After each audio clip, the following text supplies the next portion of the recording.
There was smoke coming out of the ground. That was the detail Harlan Briggs could not shake loose from his mind, even weeks later, even after the storm had buried the memory of everything else under 3 feet of packed white silence. In the worst blizzard the Dakota Territory had ever seen, when the temperature had dropped so far below zero that the thermometer outside his mill had simply given up and frozen solid when the wind had screamed without pause for 72 hours and the people of Promise had huddled in their homes and prayed to whatever they believed in. In the middle of all of that, there had been a thin line of smoke rising from the side of a rocky hill, on an empty piece of land outside of town, not from a chimney, not from a stovepipe, from the ground itself. He had seen it on the second morning of the storm, when he had stepped outside for 30 seconds to check on his horses, and the cold had hit him like a physical object, like something with weight and intent. He had squinted against the blinding white chaos, and there, maybe a quarter-mile distant across the blizzard-scoured plain, rising from a small stone-covered hillock that he had always considered part of the useless Jensen claim, the Voss claim, now there had been that smoke, pale, almost invisible, rising straight up for a moment before the wind tore it apart. He had stood there, his face going numb, his eyes watering in the cold, staring at that impossible thread of gray. Then he had gone inside and told himself it was nothing, a trick of the light, ice crystals catching the pale winter sun at an odd angle. But Harlan Briggs had built things his entire life. He knew what smoke looked like. He knew what it meant.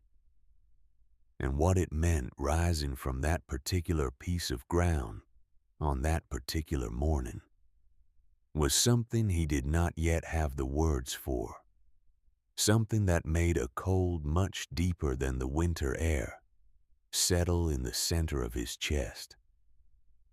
That was January. This is August, 5 months earlier. The beginning.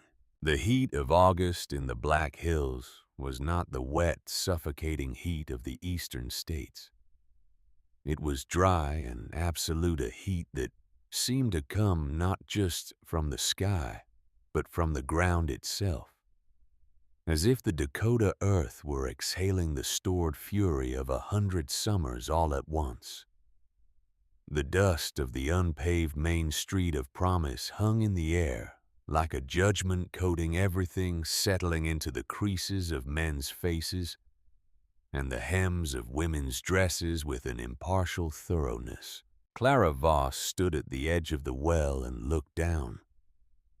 She had been standing there for a long time, long enough for the morning shadows to shift and shorten, long enough for the cicadas to begin their grinding, relentless chorus in the sparse grass around her, long enough for 2 different wagons to roll past on the road 100 yards away, and for the drivers of both to slow their horses and look at her, and for both of them to eventually click their tongues and move on. She did not look up.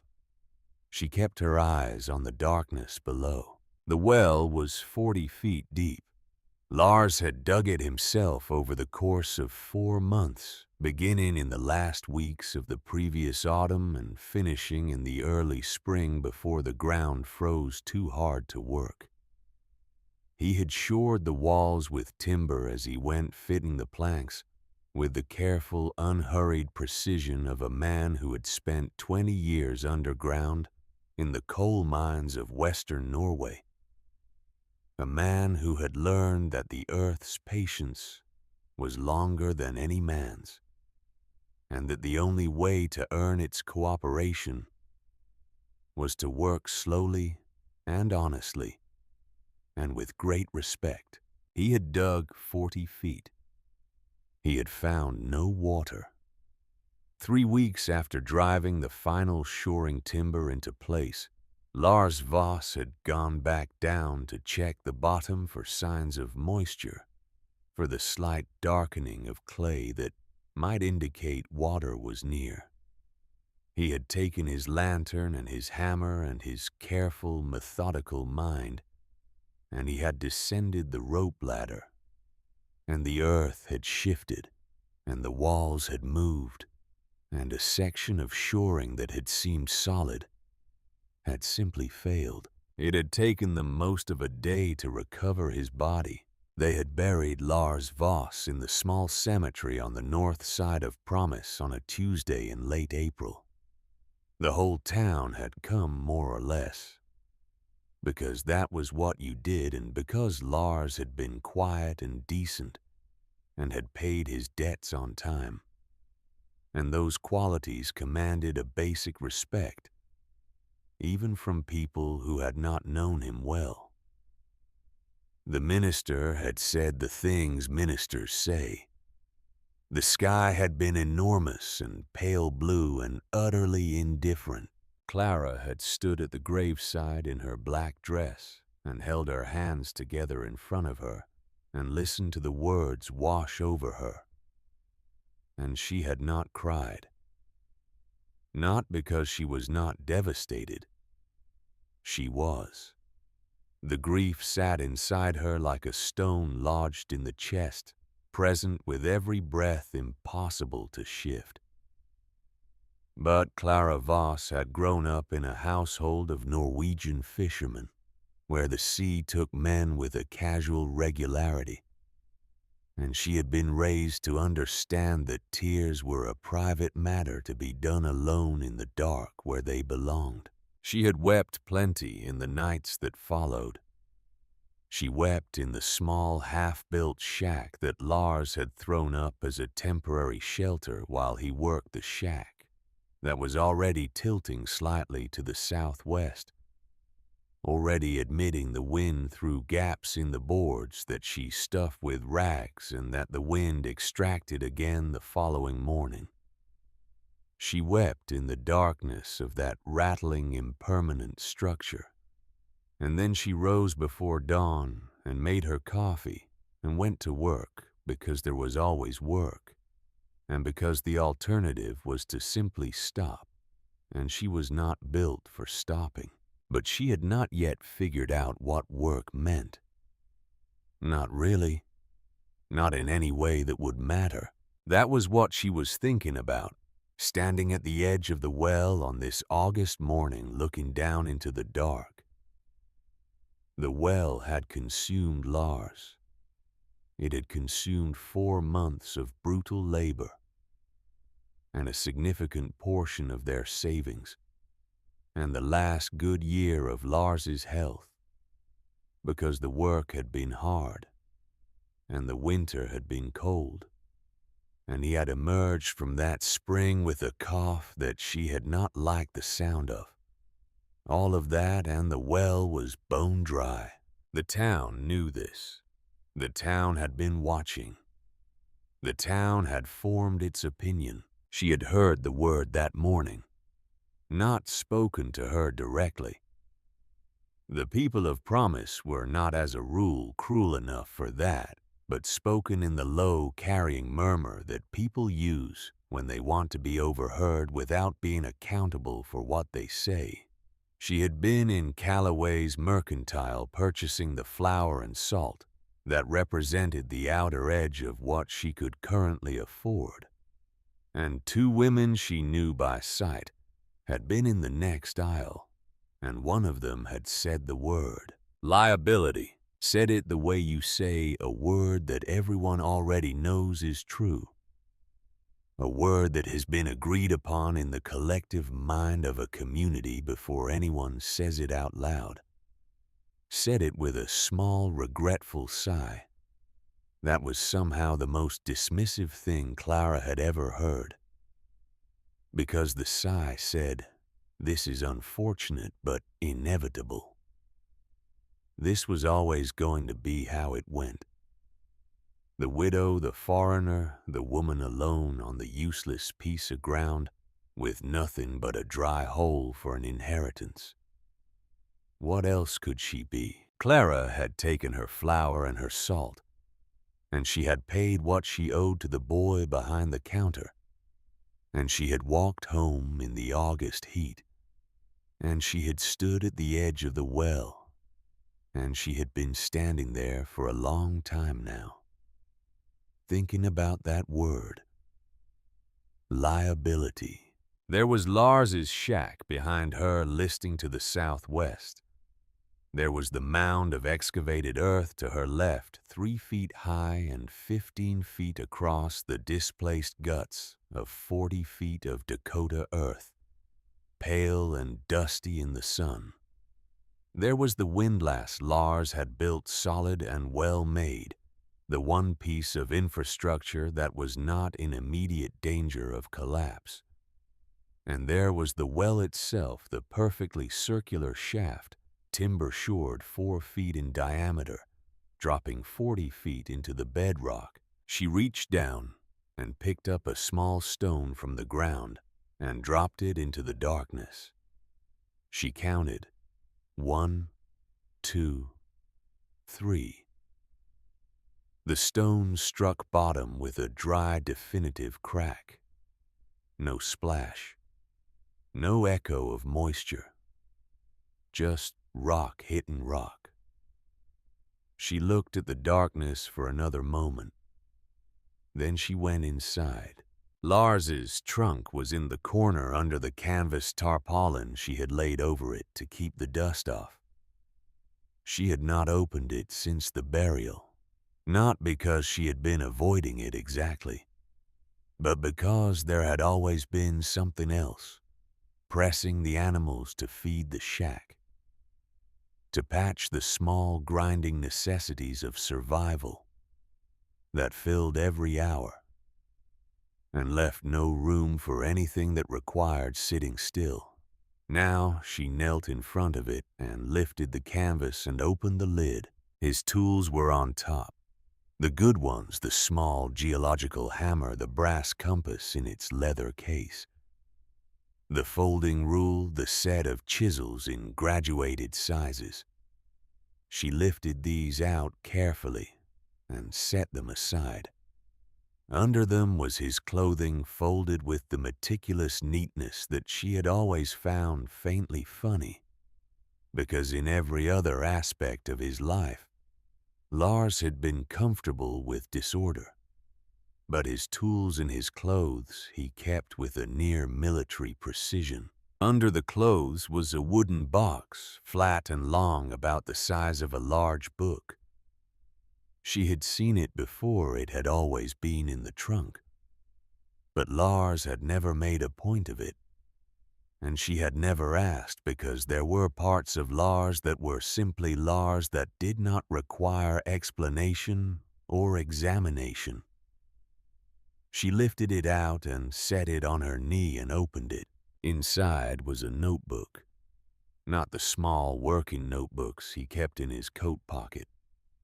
She had several of those filled with his cramped, practical, Norwegian-inflected English and his quick sketches of soil stratification and stone formations. This was different. This was a proper bound book, thick with a dark green cover that had been carefully protected from moisture with a coating of wax that she could feel under her fingers. She opened it to the first page. The handwriting was Lars's, but not the hurried, abbreviated script of his working notes. This was deliberate, each letter formed with care.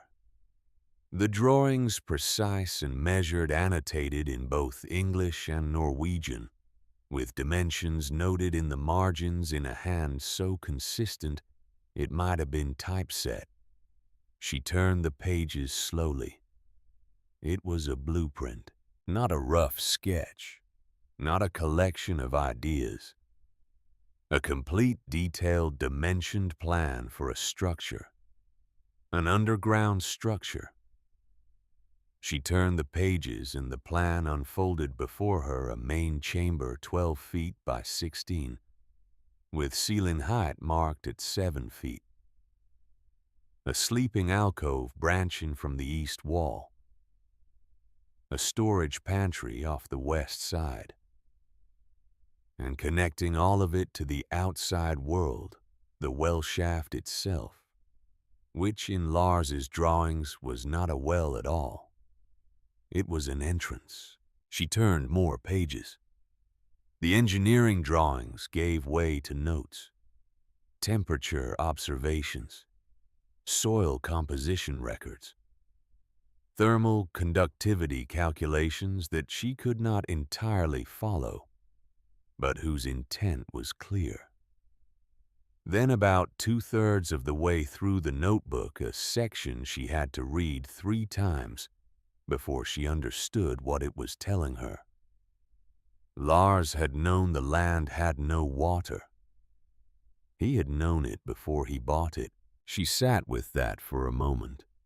The dust motes turned in the August light coming through the gaps in the shack walls. Outside, a horse snorted somewhere down the road, and a door slammed and the cicadas went on and on. Lars had surveyed this parcel quietly without mentioning it to her. Or perhaps he had mentioned it, and she had not fully listened, which was a thing. She regretted now, with a particular sharpness, and he had determined that the aquifer that fed most of the wells around Promise ran in a different direction beneath this piece of ground. There was no water here, not at any reasonable depth. He had known. He had bought the land anyway, because of the stone, because of the specific layered composition of the shale and compacted earth that made up the subsurface of this particular acre, a composition that was dense enough and stable enough to be carved and shaped and lived in, that would not shift or heave with the frost that would hold its form for decades if properly shored and sealed. And because of the thermal profile he had measured at the bottom of the exploratory bore, he had sunk the previous autumn before he even broke ground on the well. She found the page. The numbers were circled. Lars's handwriting in the margin said in Norwegian, steady at 52 degrees. All year. Regardless. She understood then what the well was. It was not a failed attempt to find water. It was the first 40 feet of something else entirely. She turned to the last page of the notebook. There was a single line written in English in a slightly different ink, as if it had been added later than the rest. It said, "For all of them, not just us." She closed the notebook and sat in the slanting light of the August afternoon and pressed her hand flat against the cover, feeling the waxed cloth under her palm. And she did not cry. She had already done her crying. What she felt now was something harder and quieter than grief. Something that had no clean name in either English or Norwegian. She had thought he left her a dry well. He had left her a doorway. She did not go down that day. She needed to think. She needed to read the notebook again more carefully.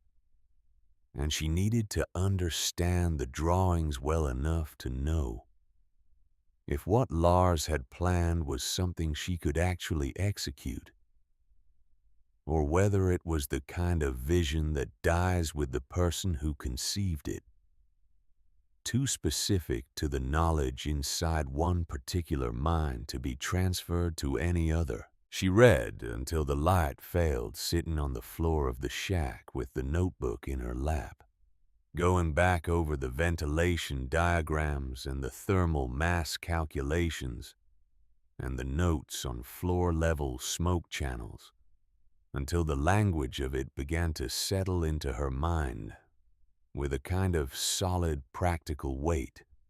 Lars had written clearly. He had written as if he expected someone else to read it someday. He had not assumed knowledge, he had explained.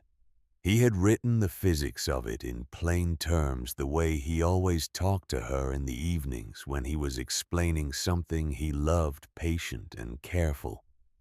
Because he genuinely wanted her to understand, not just to nod along. She had been his student without knowing it. For 8 years of marriage, sitting across from him in whatever small room they occupied, listening to him talk about soil and stone and the temperature of the deep earth. She had been taking in information that she had stored without knowing she would ever need it. She knew what thermal mass was. She knew what a convective loop meant. She knew she understood in her bones, not just in theory, that below the frost line the earth maintained a temperature that did not vary with the seasons. A deep, slow warmth that the surface world never reached and never disturbed. She knew because Lars had told her 100 times in 100 different ways that the surface world was a frantic, shouting thing burning hot in summer and killing cold in winter, exhausting itself in its own extremes. And she knew that 40 feet below that frantic surface, there was a different country entirely. Quiet, stable, patient.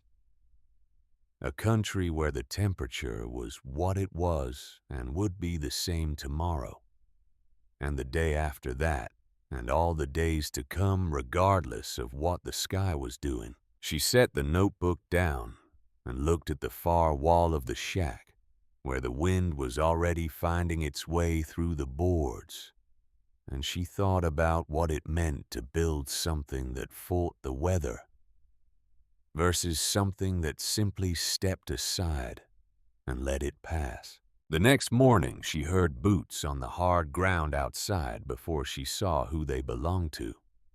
She had been outside since before dawn, studying the landscape with the notebook in her hands, trying to orient Lars's drawings against the actual contours of the land, figuring out where the ventilation shaft would need to exit relative to the main entrance. The boots belonged to a man she knew by reputation, more than acquaintance. Harlan Briggs was not a man you knew casually. He was a man you were aware of the way you were aware of a large piece of furniture, in a room always present, always taking up a fixed and significant amount of space, always establishing the terms of the arrangement around him, rather than accommodating himself to anyone else's terms. He was 52 years old, broad through the shoulders with a face that had been weathered by Dakota winters into something resembling carved wood, functional, hard-resistant to decoration. He had come to the territory 17 years ago, with a talent for carpentry and an ambition that was not so much aggressive as it was simply constant, a steady forward pressure that had turned a single set of tools into a lumber mill, and a reputation that meant his assessment of any building project in the territory carried a weight approaching legal authority. He owned 3 houses, a mill, and the goodwill of everyone in Promise who needed lumber, which was everyone. He had built the church and the schoolhouse and the mercantile and half the homes on the main street, and he had done it well, and he knew he had done it well, and his confidence in his own judgment about what constituted a sound structure was not arrogance so much as it was evidence-based certainty. He stood at the edge of her property, his hat in his hands, his expression arranged into something that was meant to communicate concern. Clara watched him come. She said nothing. He introduced himself formally as if she might not know who he was. She did not point out that everyone in Promise knew who he was. She waited. He said he was sorry about Lars. His tone suggested he had said this before many times in many different doorways. He said Lars had been a decent man and a hard worker, and that the circumstances of his death were a tragedy, and that the town of Promise felt the loss keenly. Clara thanked him. He looked at the shack. He looked at the well. He looked at the mound of excavated earth. His gaze moved over these things with a professional thoroughness, the way a doctor looks at a patient, cataloging, assessing, arriving at a diagnosis. He told her that he had spoken with some of the other men in town, and they were all in agreement that her situation was one that required some practical consideration. He told her that the coming winter would be severe. The old-timers could feel it in the way the animals were behaving in the thickness of the bark on the north-facing trees, and that her shack, which he said with a small, careful pause that communicated volumes, her current dwelling would not survive a serious blizzard. He said this not unkindly. He said it the way you say something that everyone already knows. Then he told her what he had come to say. He was prepared to offer her a fair price for the land. Not a generous price, he was a businessman and he did not pretend otherwise, but a fair one enough for her to rent a room in town through the winter and purchase passage back east in the spring, back to wherever her people were. He said this as if it were a resolution, as if the logical next step after the tragedy of Lars's death was a clean transaction and a departure, as if she were a problem that a fair price could solve. Clara had been listening. She continued to listen for another moment after he stopped talking to make sure he was finished. Then she said, "No." Just the one word. Quiet. Without apology. Harlan Briggs looked at her. He was not accustomed to this particular sound. He was accustomed to persuasion being a process to people initially resistant becoming through the application of his patient certain logic, eventually persuaded. He was accustomed to being the last immovable point in any negotiation, the point around which others eventually arranged themselves. He tried again. He explained the situation more thoroughly. He used the word liability. He used the word obligation. He reminded her gently that the town had its own concerns, its own resources to manage, that a woman alone on an isolated piece of land in a Dakota winter represented a responsibility for the community that the community had not asked for and could not easily carry. Clara picked up her shovel, not in a threatening way. She simply reached down and picked it up, because she had left it leaning against the windlass and she needed it. And the conversation with Harlan Briggs had reached the end of what it had to offer her. She told him she would keep the land. She thanked him for his concern. She turned back to the well. After a moment, she heard his boots on the hard ground walking away. She did not watch him go. What she did not know, and would not learn until much later, was that Harlan Briggs did not go back to his mill and put the matter out of his mind.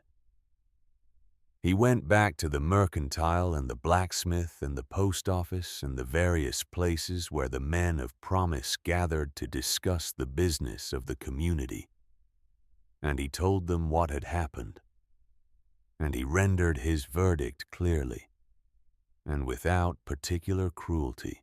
The widow would not sell. The widow intended to stay. The widow was, and here he used a word that was not unkind but was absolutely final, lost. Grief did that to people sometimes, he said. Particularly women alone. Particularly foreigners who had not grown up understanding what a Dakota winter actually meant. She would learn, he said. And when she did and when she needed help, they would provide it as Christians and as neighbors. But they would not pretend that she was doing something sensible, because she was not. He did not know what she was planning. None of them did. And Clara, reading their faces every time she came into town, understanding the precise quality of the concern they expressed the way it was. Concern for a situation they had already written off. Concern that had already absorbed its own futility and made peace with it. Gave them nothing. She answered their questions with the minimum necessary words. She thanked them for their condolences and bought her flour and her salt and went home. She did not tell them about the notebook. She did not tell them about the drawings or what they meant or what she intended to do. She was not being strategic. She was simply being Clara Voss, who had never in her life required anyone's permission to do anything, and who understood in the same deep, certain way that Lars had understood the earth. That the time to show people what you had built was after you had built it. It was on the 4th day after Briggs's visit that she met Doc Aldous Hale. She had seen him before, of course, in a town the size of Promise. You saw everyone eventually. But she had not spoken with him at any length. He was 63 years old, the sort of man who had clearly been lean his whole life and had arrived at old age without the softening that came to most men of his generation. His face was deeply lined and entirely without vanity, and his eyes, which were a pale, clear gray, had the particular quality of eyes that had seen a great deal and had long since stopped being surprised by any of it. He appeared at the edge of her property one morning with no particular announcement, stood for a moment surveying the landscape and the well and the growing mound of earth with an expression of pure, unattached interest. And then he said, without preamble, without greeting, "What does the notebook say about airflow?" Clara, who had been measuring angles with Lars's folding rule, stopped and looked at him. He was watching her with those clear gray eyes, his hands folded behind his back, patient as a heron. She said, "How do you know about the notebook?" He said, "Lars talked about it once, a year ago. We had a conversation about the thermal properties of subterranean spaces. He was very precise about what he was planning. I was curious whether you'd found it." She looked at him for another moment. Then she told him about the ventilation shaft.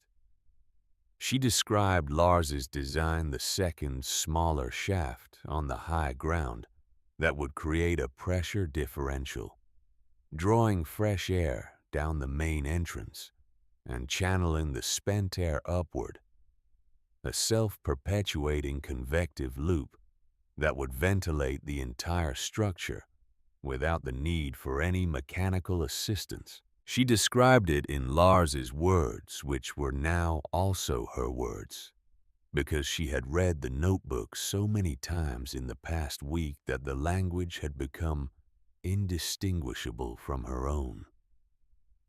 Doc Hale listened without interrupting.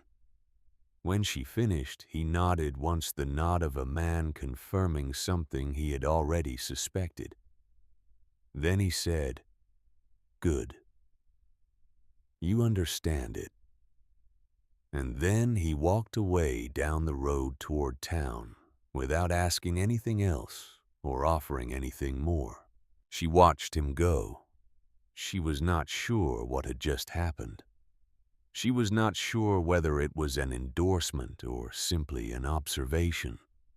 But something about the plainness of it, the complete absence of the performance of concern that characterized every other interaction she had, in promise, felt like the closest thing to respect she had encountered since Lars died. She went back to her measuring. She began the excavation on a Monday. The physical reality of digging a home out of the earth is not something that lends itself to romance. It is heavy, repetitive, monotonous work that involves the same sequence of movements repeated hundreds of times per day.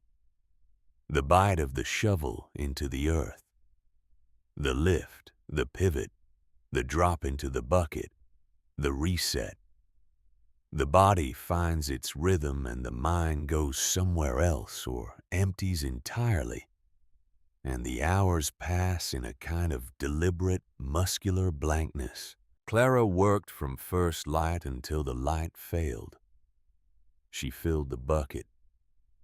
She cranked the windlass. She walked the bucket to the mound and emptied it. She walked back. The mound grew.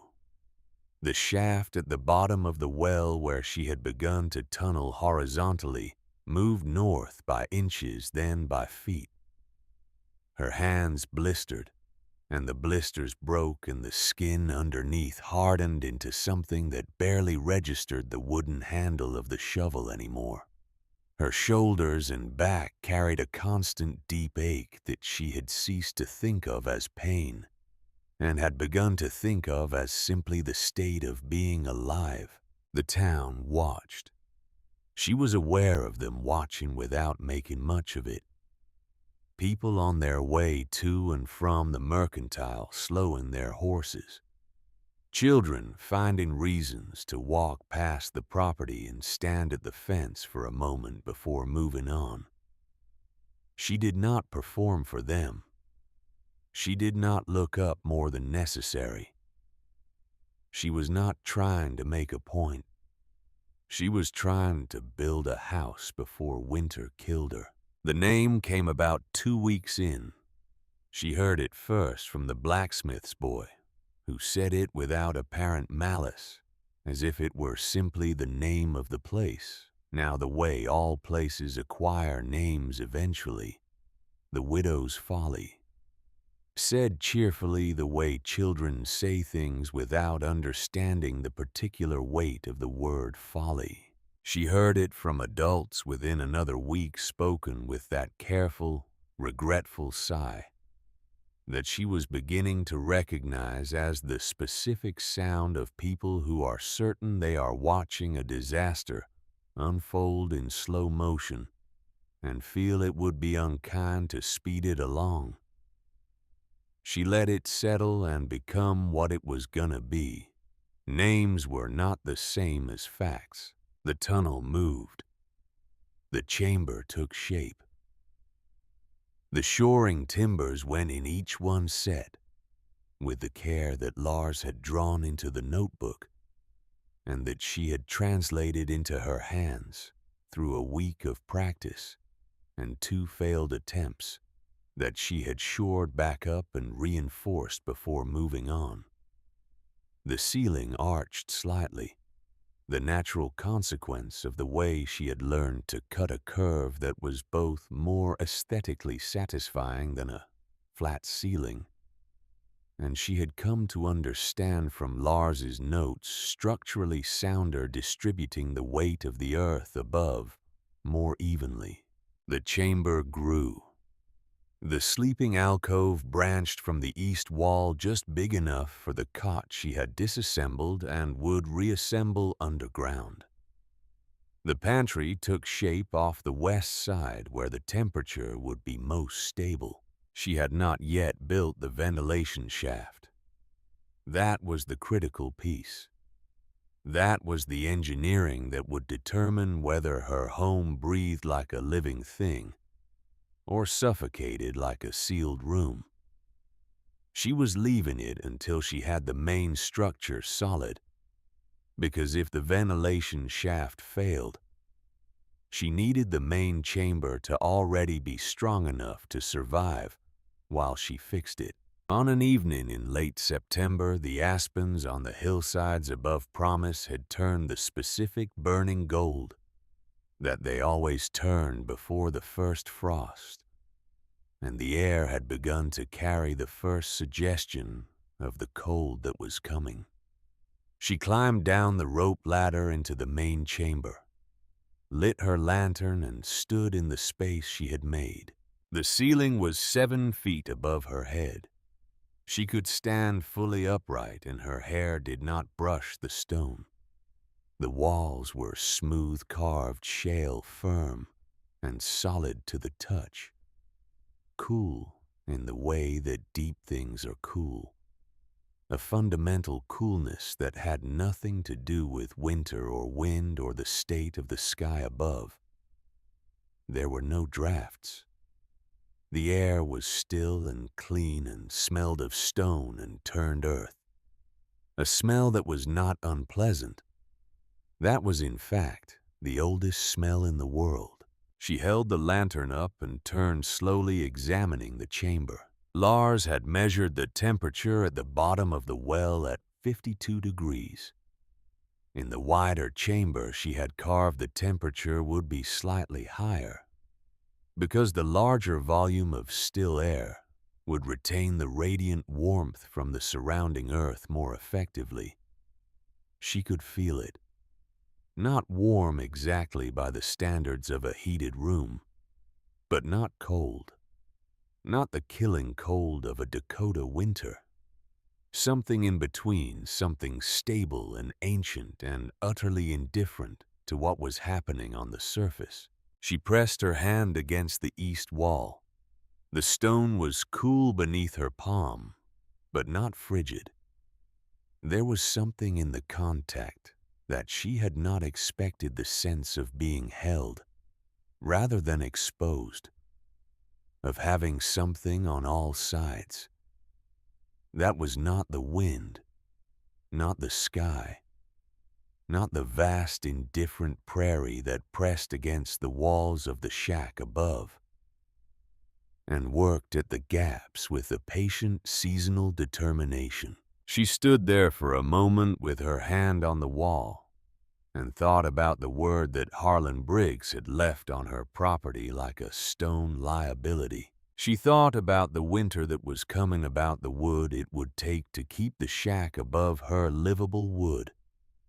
She did not have wood she could not afford, wood that would be consumed by any serious fire at a rate that would exhaust her supply within weeks. She thought about the wind that would find every gap in the boards and fill the interior with a cold that could not be managed, only endured. She thought about the women in the eastern cities who had read about the Dakota frontier in newspapers and imagined something heroic about it.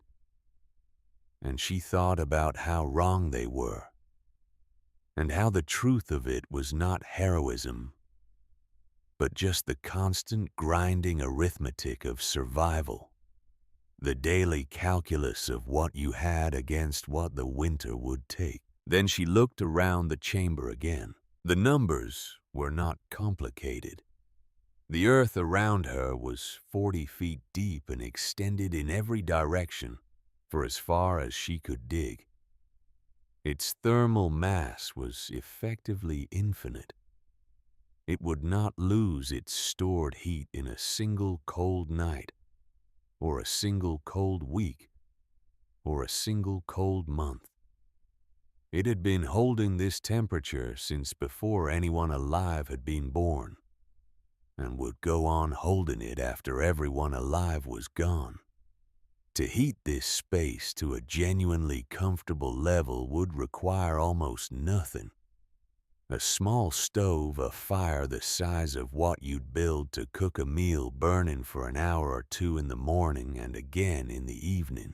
While above her, Harlan Briggs would spend the winter feeding a fireplace that devoured wood like a furnace and produced in return a small radius of warmth and a room full of drafts. She was not angry at him.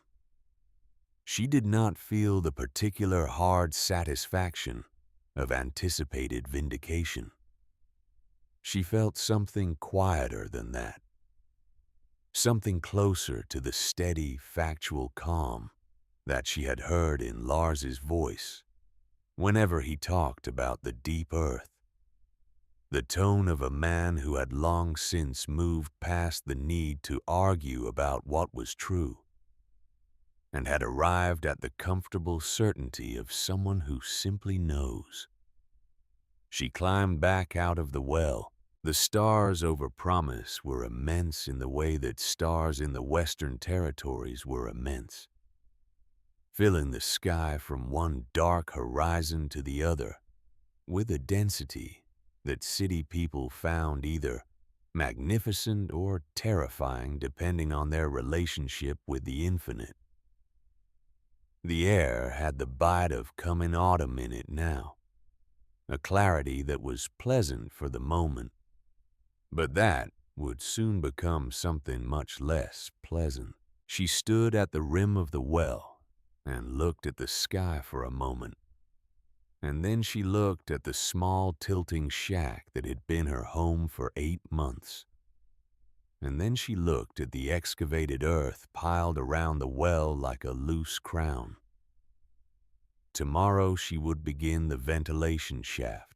Tonight she went inside and lit the lamp and opened the notebook to the ventilation drawings, which she had read 50 times already. And she read them again.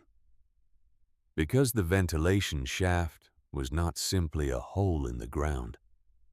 It was the difference between a shelter and a death trap. And Lars had known that, and had noted it with the patient urgency of a man who understood that knowledge is only as useful as the care with which it is applied. A mine without airflow. He had written in the margin of the page is a tomb. She would not build a tomb. She would build something that breathed. She would build something that lived. She read until midnight, and then she blew out the lamp and lay on her cot in the leaning shack and listened to the wind finding the boards, and she thought about smoke rising from the earth on a January morning, thin and pale and impossible, while the world above churned white and terrible, and the people who had called her a liability shivered in their well-made houses and fed their fires and could not understand why the cold was still inside with them. She thought about that smoke rising straight up from a rocky hillside into still frozen air, and she thought that is what it will look like. And she closed her eyes, and she slept. In the morning she picked up her shovel, walked to the rocky hillock 300 feet from the well, and began to dig the lung of her home. The town had given her work a name, the Widow's Folly. Let them have the name. Names were not the same as facts, and the facts were these. The earth was 40 feet deep and stable and warm and patient, and it had been waiting here since before the first human being looked at this continent and thought about building something on it. and it would go on waiting long after every cabin and every mill and every confident opinion in the town of promise had been returned to the dust they came from. Clara Voss was not fighting the winter. She was learning to be where it wasn't. She raised her shovel, drove it into the earth, and went to work. The ventilation shaft took 11 days. It was the hardest 11 days of work Clara Voss had ever done. And she had grown up in a household where hard work was not a virtue, but simply the baseline condition of existence, the thing that separated the living from the dead, in a world that did not distinguish between them with any particular sentiment. She had hauled nets on her father's boat at the age of 8. She had kept a household running at 14 when her mother took sick and did not recover. She understood labor the way some people understand language, not as something learned, but as something absorbed, as natural as breathing, as necessary as sleep. But this was different. The rocky hillock that Lars had marked on his drawings as the exit point for the ventilation shaft was 300 feet from the wellhead, and it rose approximately 30 feet higher than the level of the main entrance. This elevation difference was not incidental. It was the entire principle. The physics of the convective loop depended on it warm air rising through the structure and exiting at the high point, creating the negative pressure that would draw fresh air down from below. Lars had chosen this site with the same methodical care he had applied to everything, had measured the grade and calculated the differential and marked the precise spot with a flat stone that was still there. When Clara arrived with her tools on the first morning, she dug the surface shaft first, 2 feet in diameter, stone line dropping 8 feet into the hillside at a careful angle. The stone lining was the painstaking part. Each piece had to be fitted against its neighbors, without mortar, relying on careful selection and patient arrangement to create a surface that would resist collapse while remaining permeable enough to allow airflow. Lars's drawings showed the technique in detail, a dry stone method he had learned in the Norwegian mines, and Clara followed the drawings with the same concentration she had been bringing to everything for the past weeks. The focused attention of someone who cannot afford the luxury of doing anything twice. The town watched this too. The hillock was more visible from the road than the wellhead, and the sight of a woman in a work dress digging what appeared to be a small, elaborate hole on top of a rocky rise attracted a steady, puzzled audience of passers-by. She heard their comments, occasionally carried on the September wind, questions about what she was building, theories that ranged from the practical to the fanciful. And underneath all of them, the constant unifying assumption that whatever it was, it would come to nothing. Let them watch. The stone lining went in course by course, fitted with care. The surface shaft deepened. Then came the tunnel. The connecting tunnel between the main chamber and the base of the ventilation shaft was the most demanding piece of engineering in Lars's entire design. And it was demanding not because it was complex in principle, but because it was brutal in execution. 2 feet wide, 3 feet tall. Just large enough for Clara to crawl through, pushing a small wooden cart ahead of her, running 300 feet through the earth between 2 fixed points. The margin for error in direction was almost nothing. Too far east and she would miss the shaft entirely and surface God knew where. Too far west and she would run into the dense rock formation that Lars had mapped along the property's northern edge. She had the brass compass. She had Lars's survey notes. She had the dimensions of the property memorized with the same precision that she had memorized everything in the notebook. Because precision was the difference between success and burial. She set the compass bearing on the first morning and drove a stake at the tunnel entrance and another stake at the surface opening of the ventilation shaft, siding between them with the folding rule confirming and reconfirming the angle until it was as certain as she could make it. Then she got down on her hands and knees and began. The darkness in the tunnel was absolute.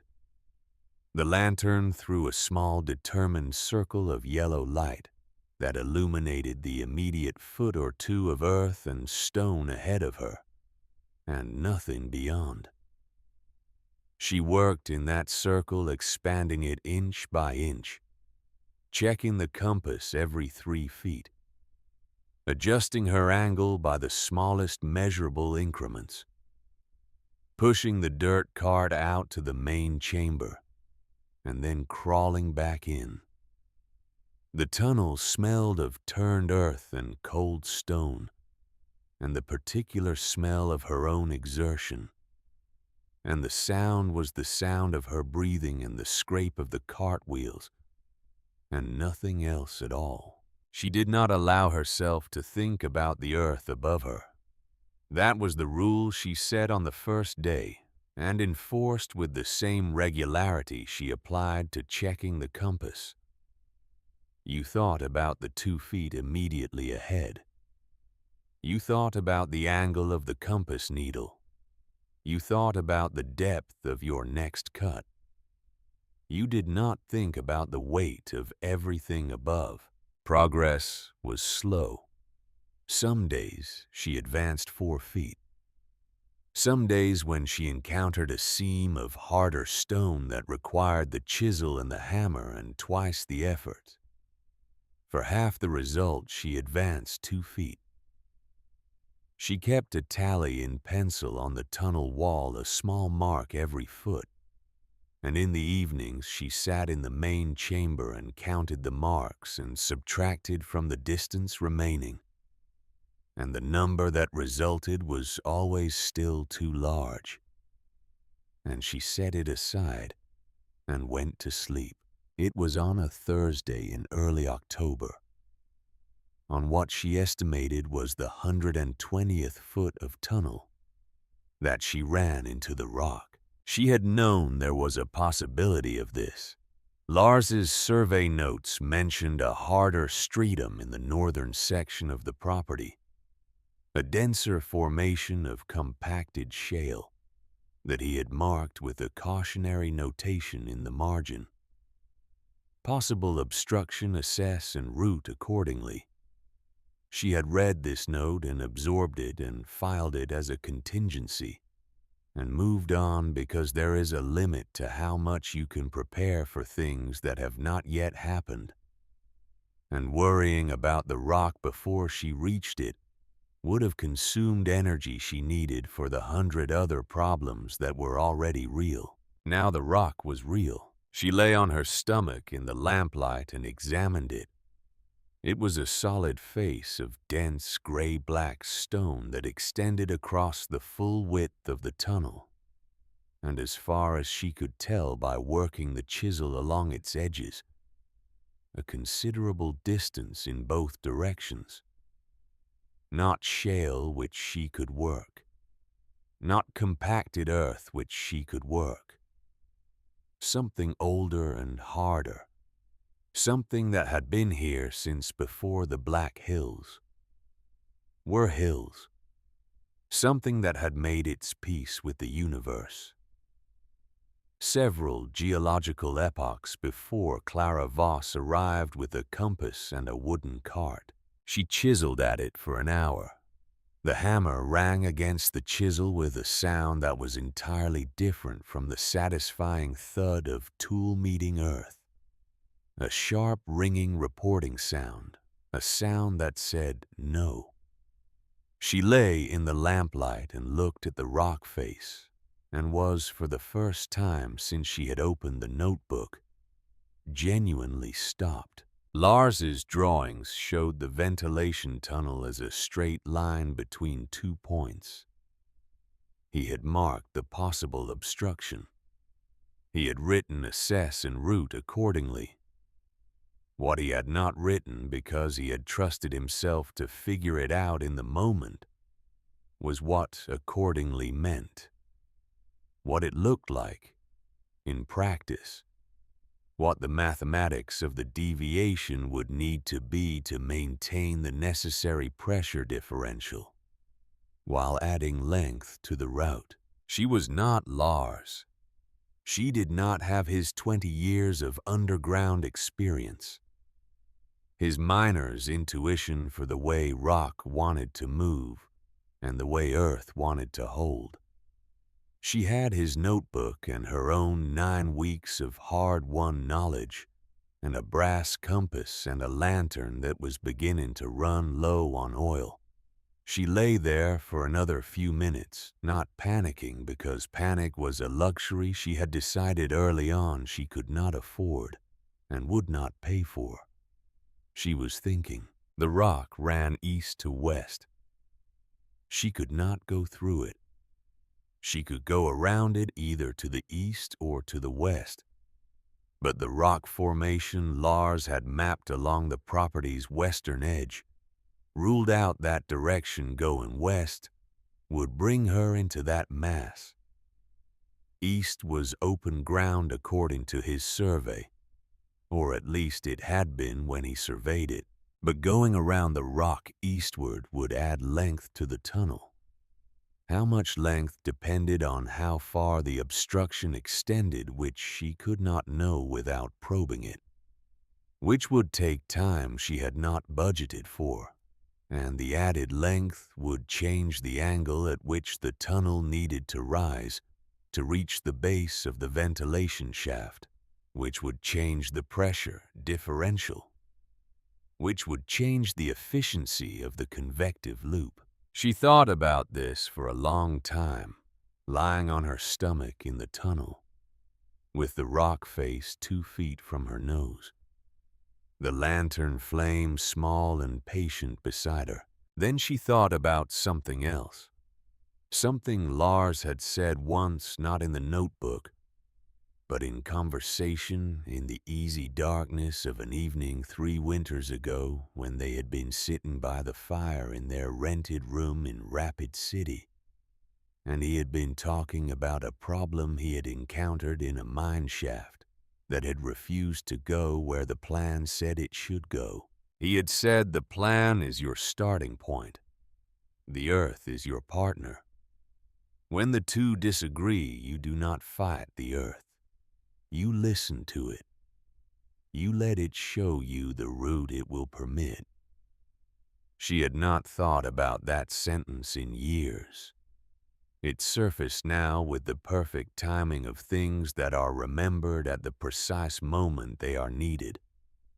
And she lay with it for a moment, and then she began to see the problem differently. She did not need the tunnel to go straight. She needed the tunnel to get there to connect the main chamber to the base of the ventilation shaft in a way that would still produce adequate airflow.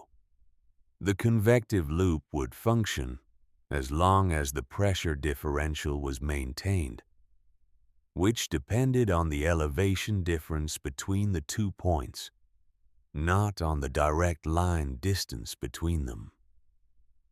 A longer route that avoided the rock would still work. It would require more excavation time, 3 weeks, perhaps 4, on top of what she had already committed. But it would work. She turned around in the tunnel, a slow, awkward process in the confined space, and pushed the cart ahead of her back to the main chamber. And she sat on the floor of the chamber and took out the notebook and the folding rule and began to work out the geometry. She went east around the rock, It took 22 additional feet and 3.5 additional weeks.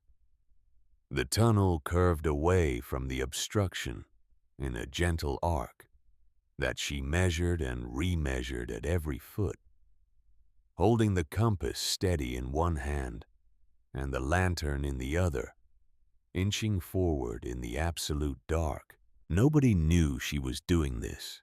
Nobody in Promise had any clear picture of what was happening on the Voss claim beyond the daily theater of the growing mound of earth and the occasional ring of the hammer on stone and the thin, pale woman moving back and forth between her shack and the hillock with the focused economy of movement. That is the mark of someone who has stopped performing their labor for any audience and is simply doing it. It was Doc Aldous Hale who noticed first. He appeared at the property line on a Tuesday morning in mid-October, standing in the same unannounced, patient way he had appeared before, and he watched Clara haul a bucket of dirt from the wellhead to the mound and then walk back, and he said nothing. She nodded at him. He nodded back. He watched for another half hour, then walked away. He came back the following Tuesday, and the Tuesday after that. On the fourth Tuesday, she was carrying a full bucket from the wellhead when she slipped on a patch of frost-hardened mud that she had not seen, and the bucket went one way, and she went the other, and she came down hard on her right knee, on the frozen ground.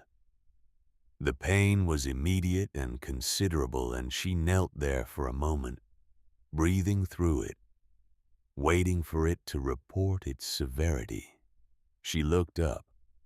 Doc Hale was watching her from the property line. He did not rush over. He waited to see what she would do. She put her hand on the ground, pushed herself upright, tested the knee, found it complaining but functional, picked up the bucket, filled it again, and carried it to the mound. When she came back, he was still there. He said, "You found the hard seam." She said, "I went around it." He was quiet for a moment. Then he said, "Lars thought it would be the hardest part." She stopped. She looked at him directly. She said, "You knew about the rock." He said, "He mentioned it." He was not sure how deep it ran. He thought it might be possible to go around it to the east if necessary. She said he thought it would be the hardest part, not the tunnel, not the chamber, the rock. Doc Hale said, he said the chamber was just labor. Enough labor done carefully enough always gets there. The rock required something different. It required you to know the difference between what the plan says and what the earth will permit. She looked at him for a long moment. The October sky behind him was a cold, bright blue. The blue of a sky that has decided it is done with warmth and is moving on to other business. She said, "Why didn't he write that in the notebook?" Doc Hale said, "I think he did not know how." She thought about that as she walked back to the wellhead for the next load. She thought about Lars writing in the notebook with his careful, precise hand, transferring everything he knew about thermal mass and convective loops and smoke channels into language clear enough for someone else to follow, and stopping at the rock. Because the rock was not engineering. The rock was something more fundamental than engineering. It was the thing that happened when the plan met the world, when the idea met the reality, when what you intended to do encountered what the earth would actually permit. You could not write that down. You could only do it. She had done it. She had found the route the earth would permit, and she had taken it. And she had not asked Lars's notebook for permission. She thought maybe that is the real inheritance, not the plan. The willingness to deviate from the plan when the plan cannot hold. She was thinking about this when Harlan Briggs rode up. He came on horseback this time, his big gray gelding picking its way carefully around the mounds and the scattered tool handles, and he dismounted with the fluid ease of a man who had been riding since before he could reliably walk. And he stood in the October cold, with his coat buttoned to the throat, and his expression arranged as before, into something meant to communicate concern, but communicating beneath that, something considerably less generous. He looked at the mound of earth which was now substantial 4 feet high, and spreading out from the wellhead, in all directions a pale, loose hill of excavated Dakota. He looked at the hillock. He looked at the shack which had been further damaged by an early autumn windstorm, and was now listing at an angle that even casual observation would identify as structurally improbable. He said, "The first real snow is 3 weeks out. Maybe 4 if the weather's charitable. It won't be." Clara said, "I expect not." He said, "Your shack won't make it to November. You don't have cordwood. Whatever you've been digging down there, you can't live in it." She said, "I can." He looked at her. The patience in his expression was wearing through to something else now, something that had to do with his own investment in what was happening here. She understood, looking at his face, that this was not simply concern for her welfare. It had stopped being that if it had ever been that. This was something a man did when his public assessment of a situation had become indistinguishable from his personal reputation, when being wrong about her had become the same thing as being wrong about everything. He had told the town she would fail. He had rendered that verdict clearly and without equivocation in the mercantile and at the mill and wherever men of the territory gathered to assess and discuss. He had said, "The widow is lost." He had said it with the certainty that came from a lifetime of knowing exactly what worked and what did not, from having built 100 structures in this territory and having learned through that accumulation of experience what the land required and what it refused. He was a good builder. She did not doubt that. She had seen his work, the church, the schoolhouse, the houses on the main street, and it was honest work, square and solid, and built to last. He was right about almost everything he had ever built. He was wrong about this. He said, "When you fail and the cold comes hard this year, I can feel it in the way the animals are moving, in the way the sky looks in the afternoon. When that happens, the town will have to deal with the consequences. We will have to send men out to deal with the situation. That is a cost that falls on all of us." She said, "Don't send anyone." He said, "I beg your pardon." She said, "When the snow comes, don't send anyone. This is not the town's problem. It is not your problem. Don't send anyone." He looked at her for a long time. The gray gelding shifted its weight and breathed visibly in the cold air, 2 columns of vapor from its nostrils. He said, "I am a builder. I have built everything worth building in this territory. You are digging a hole." She said, "You build on the surface, Mr. Briggs. You build boxes that sit on top of the earth and argue with the weather until one of them wins. I am not arguing with the weather." He said. "And what are you doing?" she said. "I am going to a place it doesn't reach." He stared at her. The simplicity of it seemed to cost him something, seemed to reach some load-bearing part of his certainty and trouble it, though not enough yet to shift anything.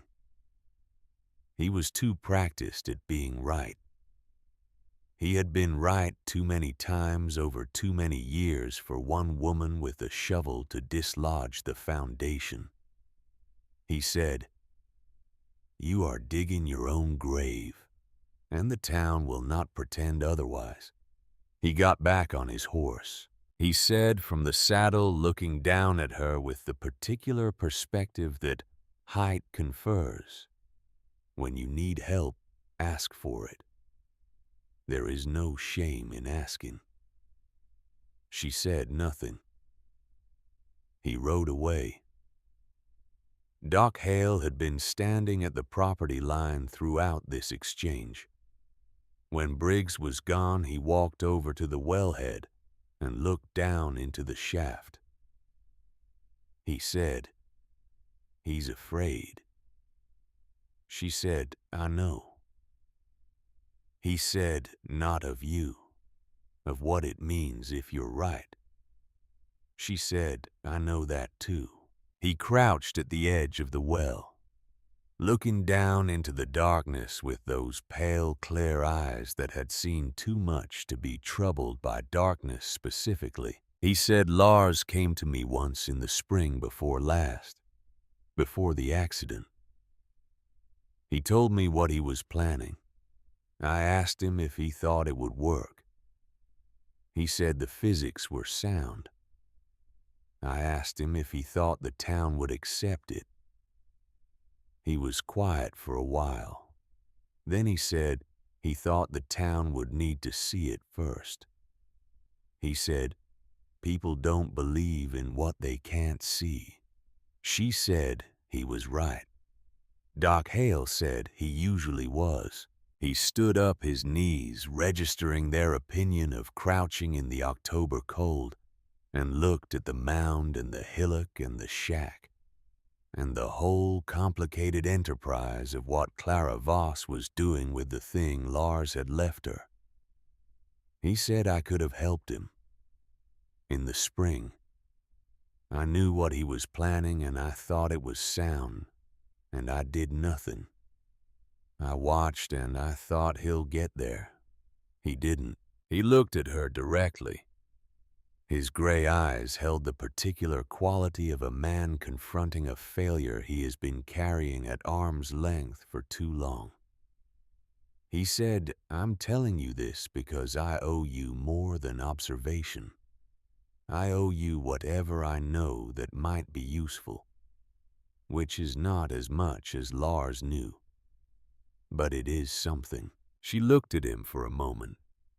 Then she said, "What do you know about stove installation? Specifically, the flue length and the heat transfer rate for a subfloor smoke channel." He reached into his coat pocket and produced a notebook of his own, much smaller than Lars's, worn at the edges. He opened it to a page near the back and held it out to her. She took it and read. Doc Hale, it turned out, had not been idle during the months he had been standing at the edge of her property watching. He had been researching. He had written to a colleague in Denver who had worked on mine ventilation systems in the Colorado ranges. He had corresponded with a professor of natural philosophy at a university back east who had published papers on the thermal properties of subterranean environments. He had gathered in his careful, methodical way everything that existed in the public record on the subject of living underground in a northern climate, and he had distilled it into 19 pages of tightly written notes in a hand that was almost as precise as Lars's. She read the pages that evening by lamplight, sitting in the main chamber with the notebook in her lap, and the stillness of 40 feet of earth around her. Some of what he had written she already knew from Lars's notes. Some of it was new refinements, adjustments, specific calculations for their climate and their latitude that Lars had not had access to. One page in particular, on the heat distribution characteristics of a long subfloor smoke channel, contained a detail that made her sit up and read the paragraph 3 times. Lars had planned the smoke channel at 30 feet. Doc Hale's research suggested that at their latitude in their specific thermal conditions, 40 feet would increase the heat transfer efficiency by nearly a third, while reducing the wood consumption proportionally. 40 feet of smoke channel instead of 30 meant the floor of the main chamber would absorb significantly more heat from each fire, releasing it slowly for hours after the fire went out. It also meant 3 more days of digging.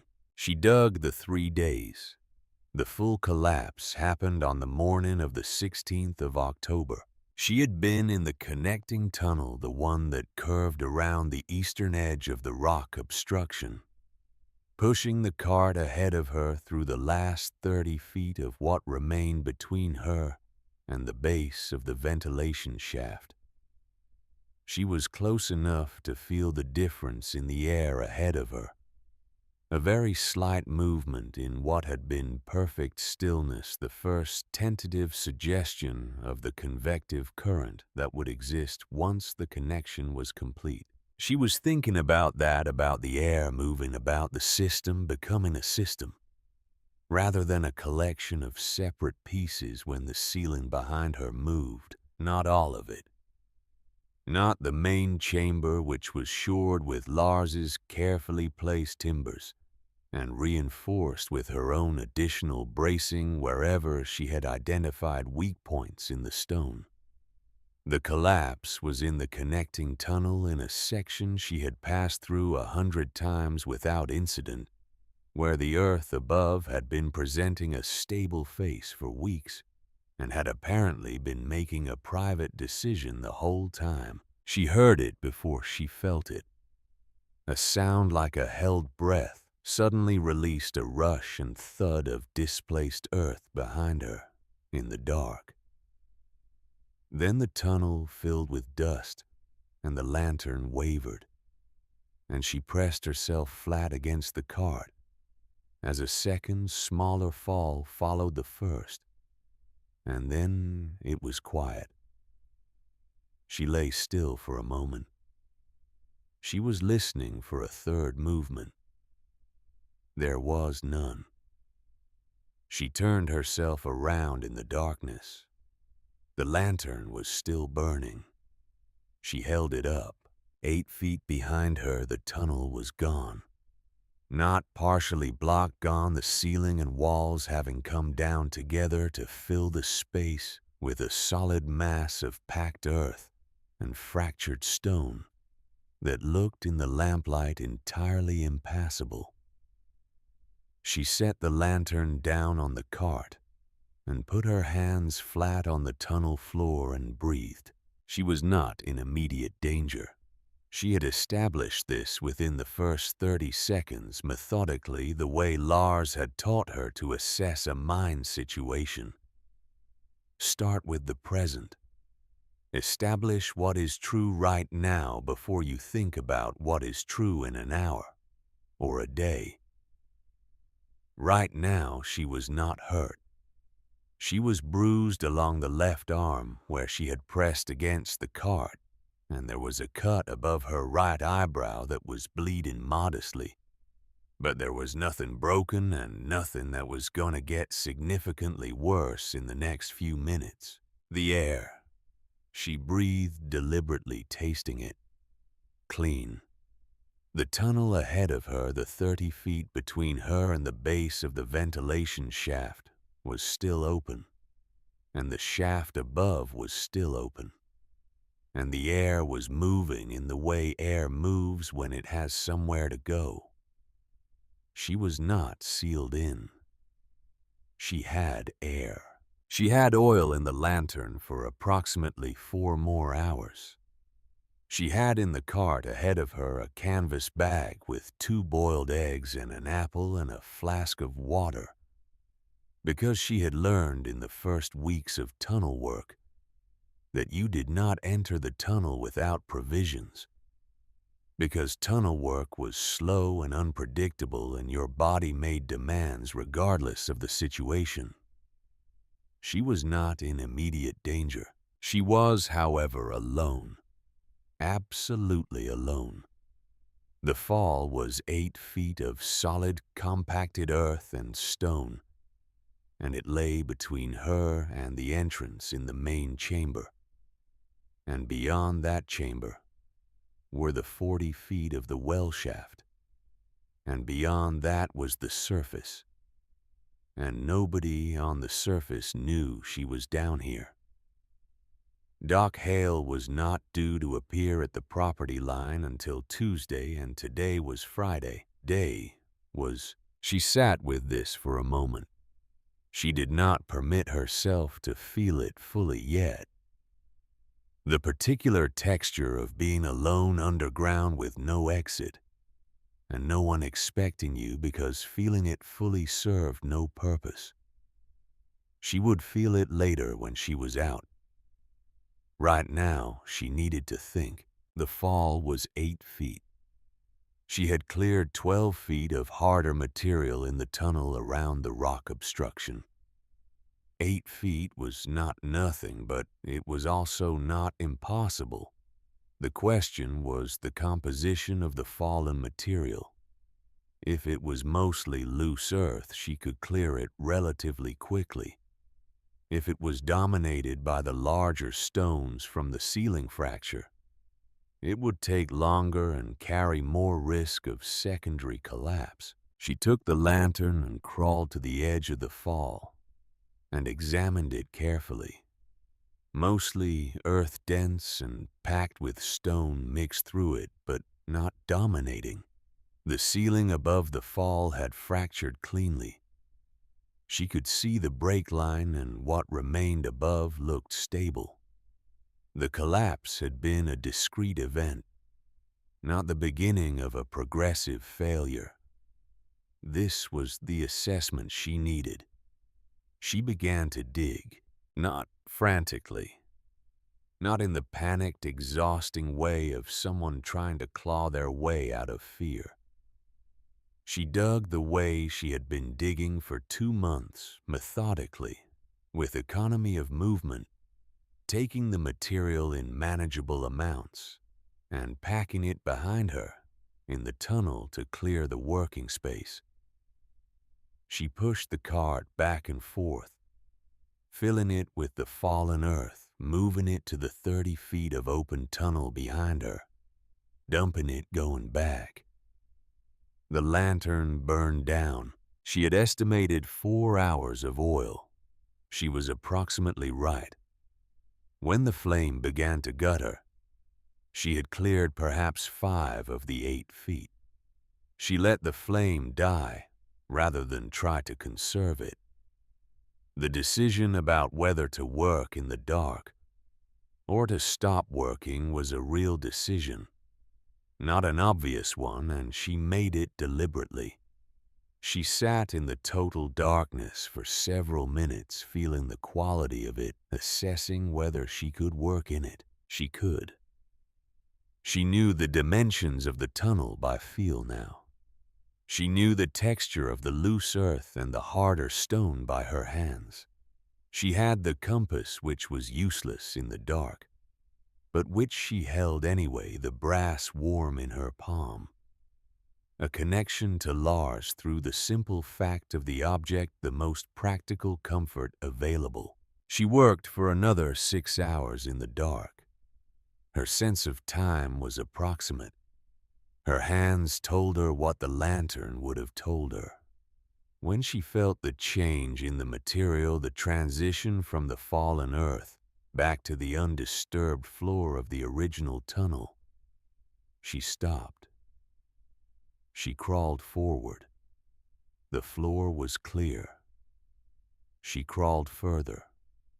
The tunnel was open. She reached the main chamber on her hands and knees and sat on the floor and put her back against the wall and breathed.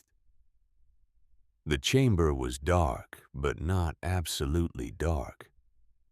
A thin, precise column of light was descending from the well shaft.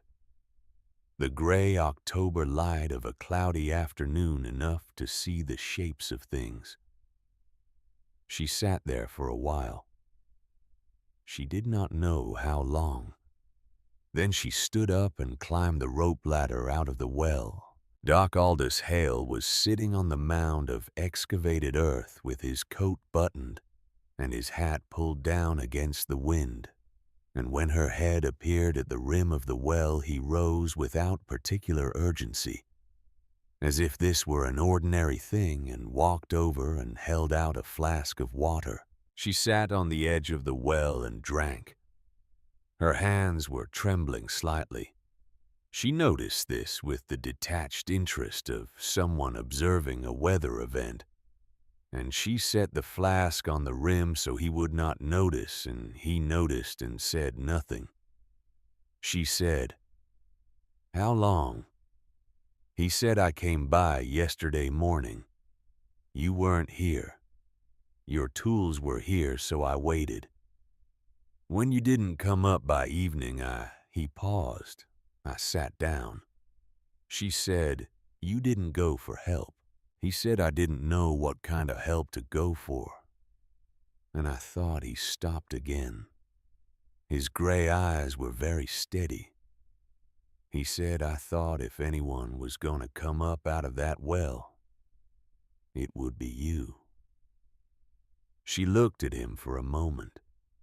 The wind moved the dried grass around the base of the mound in slow waves. She said, "The tunnel collapsed 8 feet behind me. I cleared it in the dark." He said, "I know. I can hear it in your voice." She said, "The ventilation shaft. I was 30 feet from the connection when it happened. I need to go back and make the connection.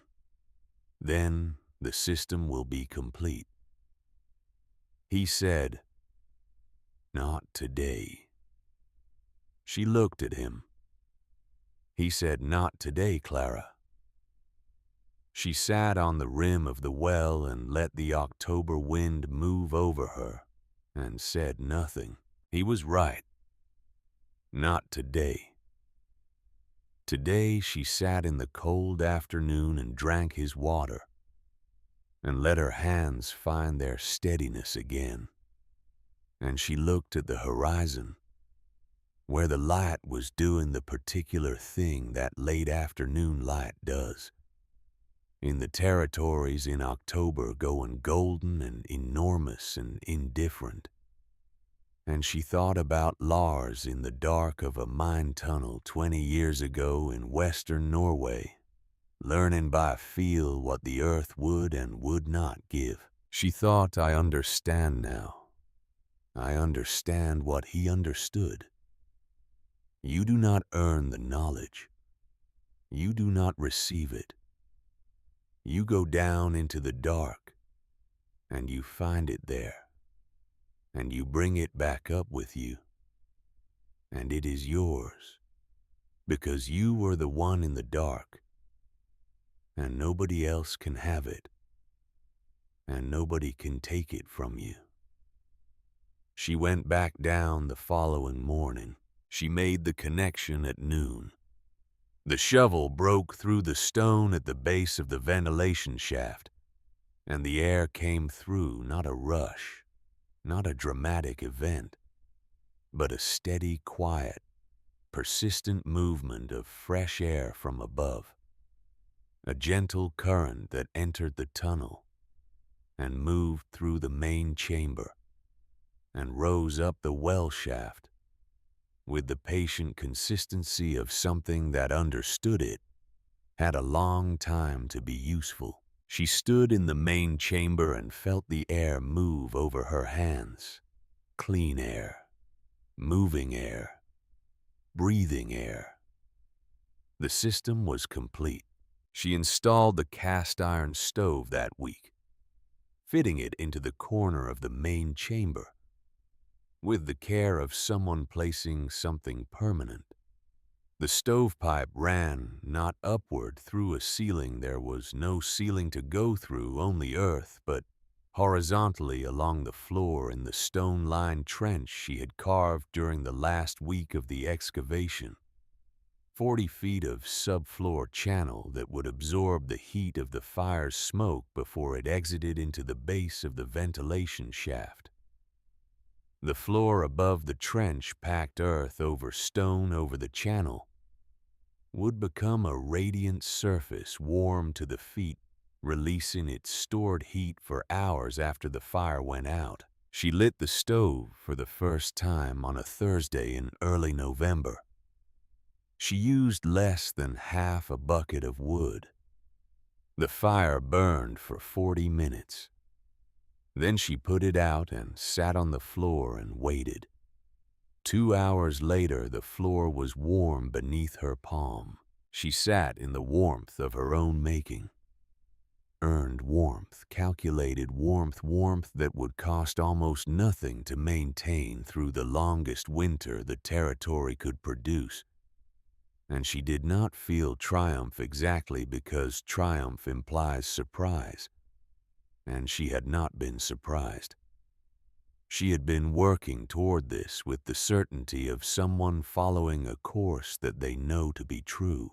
What she felt was something quieter, a settling, the particular satisfaction of a thing completed not just well, but correctly, not just functional, but understood, built by a mind that had absorbed the principles and applied them faithfully, and had encountered the rock and gone around it, and had lain in the dark for 36 hours, and had come back up and gone down again and finished. Outside, the first serious snowfall of the season was beginning. She could not see it. She could not hear it. 40 feet of solid earth above her head made the falling snow as remote and irrelevant as something happening in another country. The temperature in the chamber was 58 degrees and rising slightly as the floor absorbed the stove's output. She had not told the town the system was complete. She had not announced it or demonstrated it or invited anyone to assess it. She simply lived in it. She moved her cot and her cooking things and her books down the well ladder.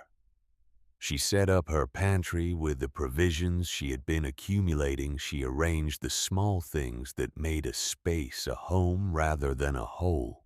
And she did it all without ceremony and without audience. She did not need their approval to exist. On the evening before the first serious storm of November, she climbed up the well ladder and stood on the surface for a moment in the cold air, looking at the lights of promise a mile away, yellow and warm against the dark. And she looked at the shack that was now half collapsed and served as a storage shed for her tools. And she looked at the hillock where the ventilation shaft exhaled a barely visible warmth into the frigid air. Then she went back down. She lit the small stove. She made her supper. She opened the notebook, Lars's notebook, which lived on the shelf she had carved from the stone wall beside her cot, and she read the last page again. The one with the single line she had read 100 times now. For all of them. Not just us. She sat with those words in the warm, quiet, breathing dark. and she thought about what they meant and what he had intended and what she had understood and what she had not yet understood. Above her the snow was falling. She could not hear it. She could not feel it. It was a fact of the surface world, and she was not in the surface world. She was 40 feet down. She was home. The storm did not announce itself. That was what the old-timers would say afterward in the weeks and months of retelling that followed when the white hurricane had passed into the territory of legend. And every man in Promise had his own version of where he was when it hit, and what he did and how he survived. They would say it did not come like a normal storm. It did not build on the horizon, with the gradual, readable menace that gave a man time to get his animals in, and his wood stacked and his family gathered. It arrived the way a wall arrives when you walk into it in the dark, suddenly, absolutely, with no interval between the moment before and the moment after. On the morning of January the 3rd, 1884, the sky over the Black Hills was a brilliant, scoured blue, the kind of blue that made the snow on the ground look almost warm. By contrast, a blue so clear and precise that it seemed to promise, something seemed to say, that whatever winter had been doing, it was finished now, or nearly so, and the world would begin its long turn back toward warmth. By noon, the western horizon had gone the color of an old bruise. By 2 in the afternoon, the temperature had dropped 20 degrees. By 4, the sky had become the storm, and the two things were indistinguishable, and the world had contracted to the distance a man could see with his arm outstretched, which was not very far at all. The wind came with the dark. It came from the northwest, from the place where the continent's cold is stored in the winter, where the air has never known warmth and has no interest in learning, and it came with the specific, purposeful fury of something that has been held back for a long time and has finally been released. It hit the town of Promise like a physical force, like something with mass and intention, and the buildings that Harlan Briggs and his contemporaries had built to withstand the Dakota winter registered their opinion of this force in the voices of their timbers and their walls, a deep, continuous protest of groaning wood and stressed mortar that went on for hours and did not stop. The temperature dropped to 20 below, then 30, then 40, the thermometer outside the mercantile reaching its limit and going no further, surrendering to the arithmetic of the cold, the way a man surrenders to a river when the current becomes too strong to fight. With the wind, the effective temperature was something that none of the instruments in Promise were designed to measure, something that existed below the range of the available tools. A cold so absolute that it stopped being a measurement and became simply a condition, the condition of the air in which, without shelter, a man would lose consciousness in under 10 minutes and die in under 30. This was the storm that the old-timers would call the White Hurricane. This was the storm that would become the benchmark for all winters, to come the thing against which every subsequent hard winter would be measured and found, usually, to be less. This was the storm that would end the lives of 11 people in the Dakota Territory before it released its grip 3 days later, and that would kill more cattle and horses than anyone would accurately count. And that would teach the survivors something permanent about the distance between what they thought they understood about winter and what winter actually was. In the finest house in Promise, Harlan Briggs was afraid. He would not have named it fear, or not yet. He would have named it concern or vigilance, the reasonable response of a capable man to a serious situation. But in the marrow of the thing underneath the names, he was willing to give it what Harlan Briggs felt. As the second night of the storm pressed against the walls of the house he had built for his family, the house that was his masterpiece, the showpiece of everything he knew about frontier construction, was fear. The fireplace in the main room was a large one built of river stone, with a chimney that he had constructed with more care than any other chimney in the territory, properly flared and proportioned, designed to draw well in all conditions. It was drawing now, drawing furiously. The fire in it was the largest fire the fireplace had been asked to contain, a roaring, consuming mass of flame that was eating through his woodpile at a rate he did not want to calculate, and producing in return a hemisphere of warmth that extended perhaps 4 feet from the hearth, before the cold asserted its dominance and turned everything beyond that radius into enemy territory. His wife Eleanor sat in the innermost part of that hemisphere, with their daughter Nettie on her lap, both of them wrapped in every blanket the house contained, and she looked at him across the fire with the particular expression of a woman who has made peace with the situation, but would appreciate being given something useful to do.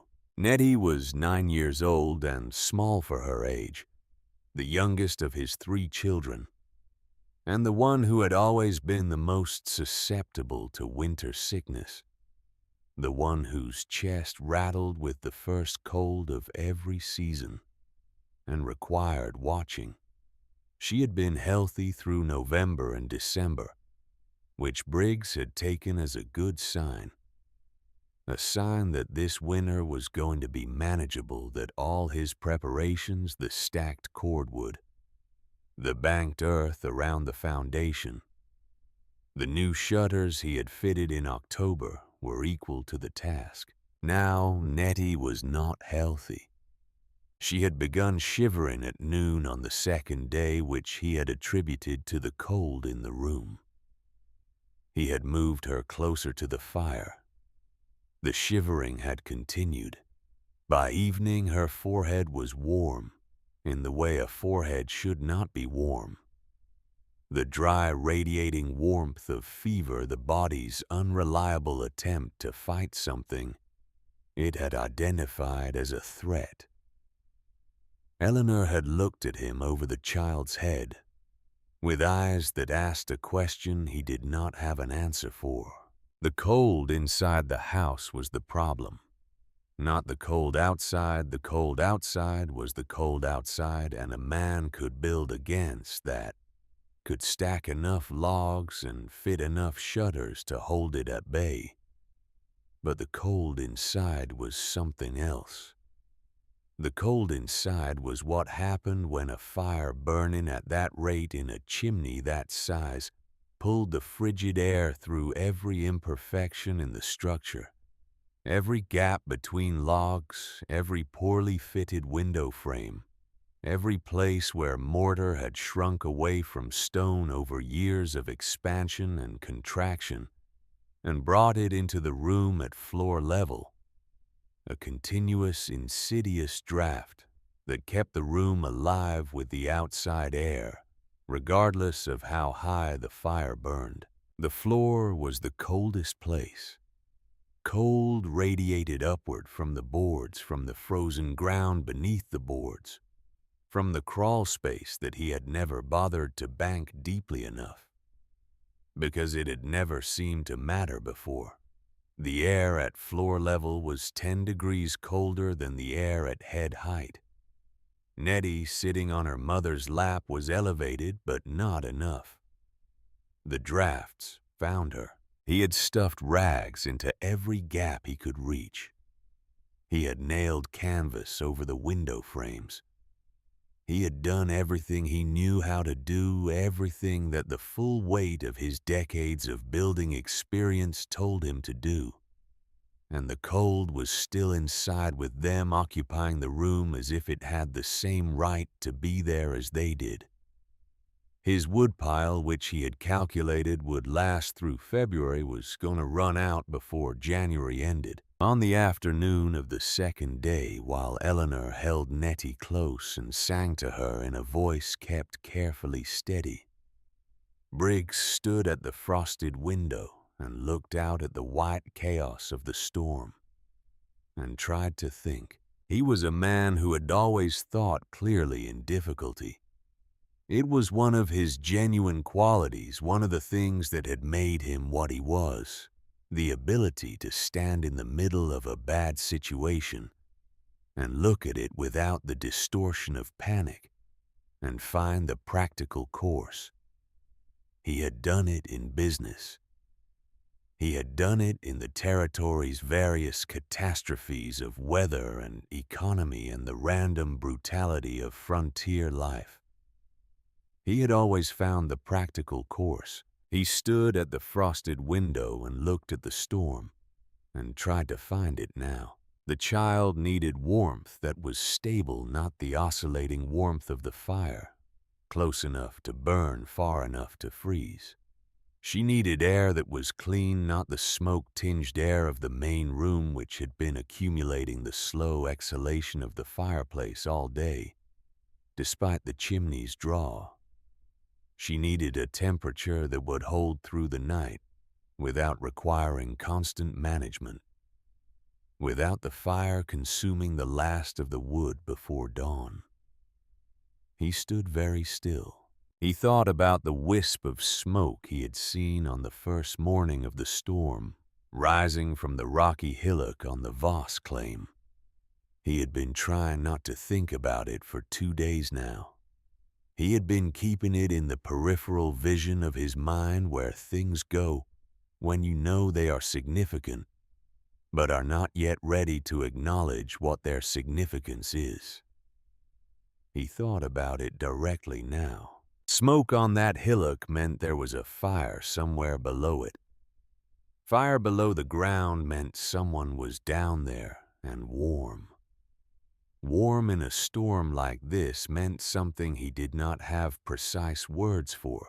It meant something that his house, his masterpiece, was not currently providing to his daughter. He thought about Clara Voss, whom he had last spoken to in October, whom he had told from the height of his horse that she was digging her own grave. He thought about the words she had used, not fighting the weather, going where it doesn't reach. He thought about what it would mean, what it would cost him in every currency he had ever valued.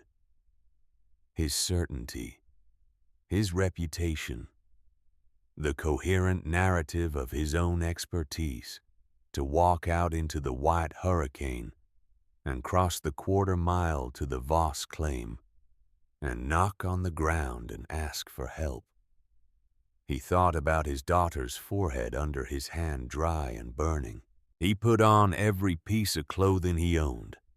He told Eleanor where he was going without explaining why, because he did not yet have the right words for why. He kissed Nettie's forehead, which was hotter than it had been an hour ago. He opened the door. The wind hit him like a falling wall. The cold was not a temperature so much as a substance, something with texture and weight, something that entered through every gap in his clothing instantaneously and began its work without delay. He tucked his head down and moved. The 1/4 mile to the Voss claim was the longest 1/4 mile of his life. He could not walk directly against the wind. It was not possible. The force of it was beyond that. So he moved at an angle, fighting for each step. losing ground to the drift in the places where the snow was waist deep, finding the harder surface beneath in the places where the wind had scoured it clean. He fell twice. He got up both times. His face, despite the scarf he had wrapped around it, lost sensation in the first 5 minutes and did not regain it. He was thinking only about the direction he was moving and the next step and the one after that. He found the hillock by nearly walking into it. He circled it, and there was the ventilation shaft, the stone-lined pipe rising 6 inches above the surface, exactly as he had seen it on the first morning, and from it a wisp of pale smoke rising in a brief column before the wind destroyed it. He put his hand over the opening. He felt warmth. He stood there for a moment in the hurricane with his gloved hand over that small pipe and felt the warmth coming up from the earth below. And something in him shifted some load-bearing element of everything he believed about what warmth was, and where it came from, and how it was made. Then he turned and found the wellhead by memory 30 feet away, and he crouched over the opening and knocked on the wooden frame with his fist, 4 times the pattern that he had heard Doc Hale describe once in passing, in the way Doc Hale mentioned things as if they were simply facts that existed, and anyone who wanted to know them was welcome to. He waited. The wind screamed. He knocked again. From below, faint through the storm, but unmistakable a voice, calm, untroubled, the voice of someone who had been sitting inside quietly and had simply heard a knock. He lay on his stomach and put his mouth to the opening and said, "It's Briggs. I need your help. My daughter is sick." He said it without preamble, without explanation, without any of the architecture of dignity that he would normally construct around such a statement. The storm had taken all of that. There was a pause. Then the voice said, "Send her down first." He went back for Nettie in the storm, carrying her against his chest. With Eleanor's help, Eleanor, who had bundled the child in every remaining blanket and stood in the doorway of the house, with her own coat wrapped around her shoulders, and watched her husband disappear into the white chaos. He made the 1/4 mile in better time this time, because he knew the path now, and because he was carrying something that changed the calculation of every step that made falling a thing to be avoided, at a cost he was willing to pay with the full resources of his body. He got her to the wellhead. Clara was already at the top of the ladder. He saw her hands in the darkness of the shaft, reaching up, and he lowered Nettie into them. And she took the child and went down, and he followed. His boots touched the floor of the main chamber, and the sound of the storm vanished, not diminished, vanished. The white hurricane, the thing that had been consuming the world for 48 hours, the shrieking, battering, murderous force that had been shaking the foundations of the finest house he had ever built, gone as absolutely and as instantly as if it had never been, replaced by silence, by warmth, by the smell of cooked food and clean stone and the faint, sweet smoke of a small fire that was purring in the cast-iron stove in the corner. He stood very still and breathed. The temperature in the chamber was 65 degrees. He did not know this precisely. He knew it the way his body knew it, the way flesh that has been fighting for warmth for 2 days knows when it has found warmth, not gradually, not as a process, but as a sudden total recognition, a cellular relief that moved through him from the extremities inward. There were no drafts. He reached out and put his hand against the wall. Cool stone, the even constant cool of the deep earth.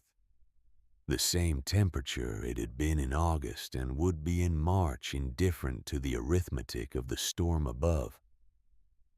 But the air in the room was not cool.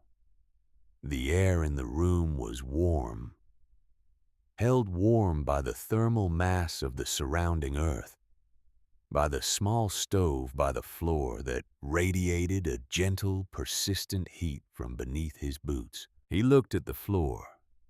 He looked at the stove, which was small, modest, a fraction of the size of his own fireplace. He looked at the pipe that ran from it along the floor in a shallow trench before disappearing into the wall. The subfloor smoke channel, 40 feet of it.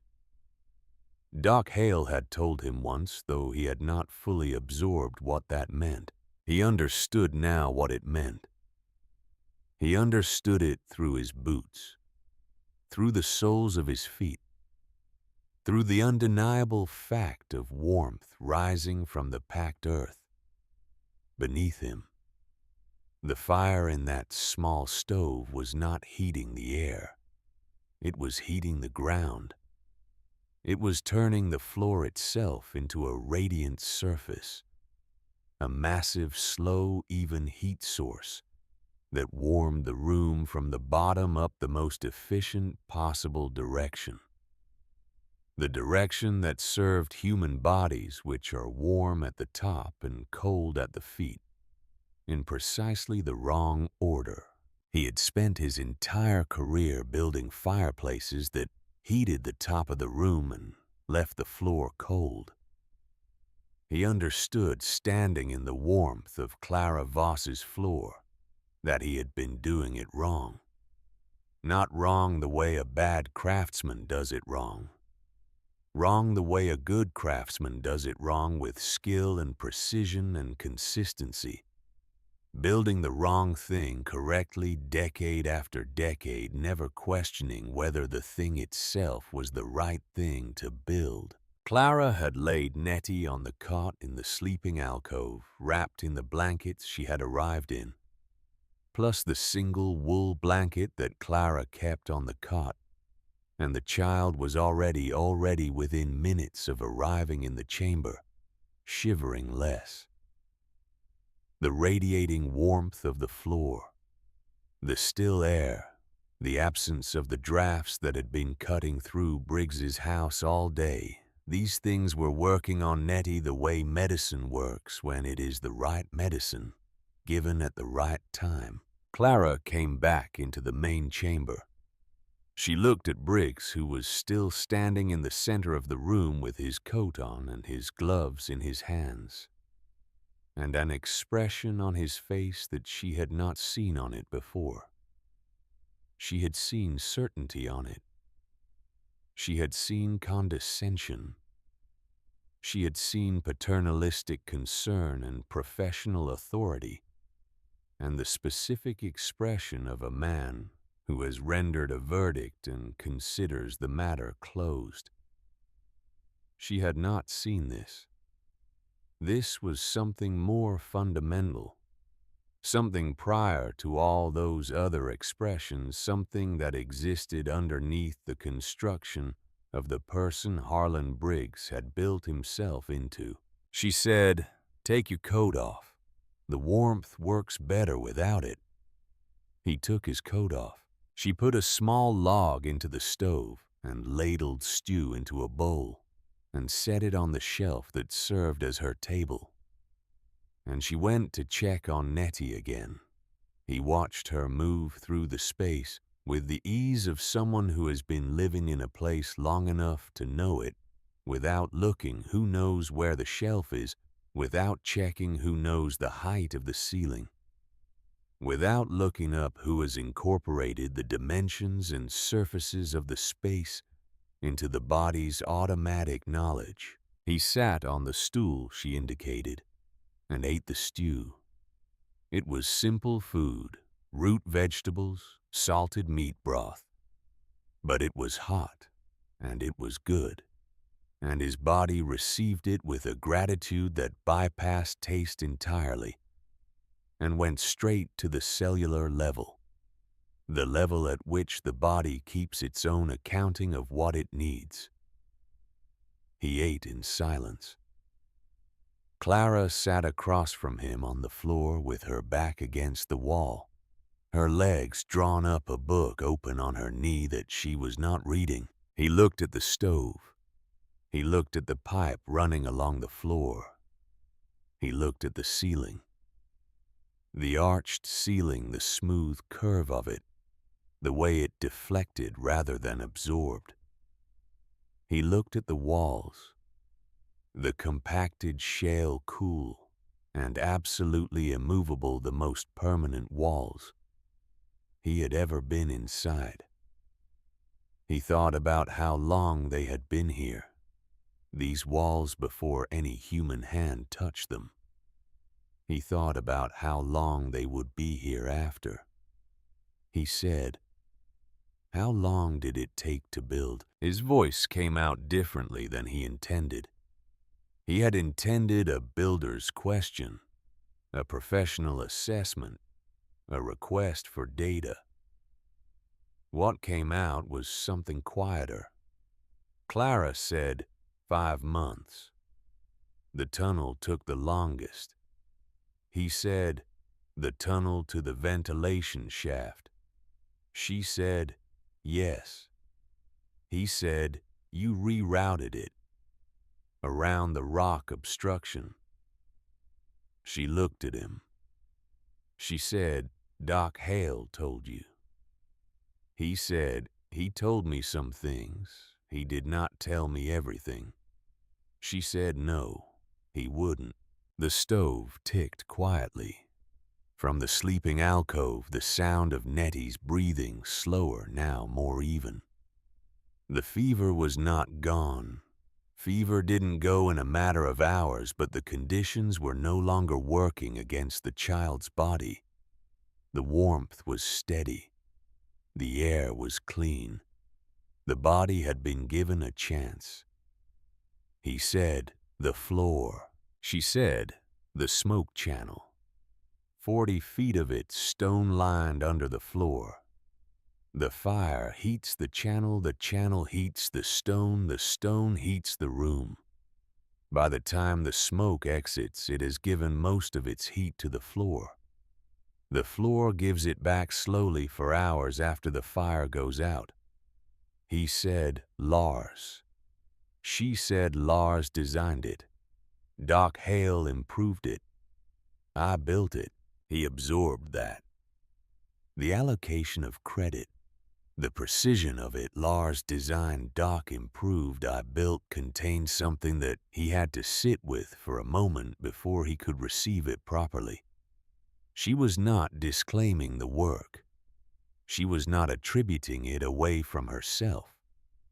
She was describing a lineage, a sequence of contributions in the same factual tone she used for everything.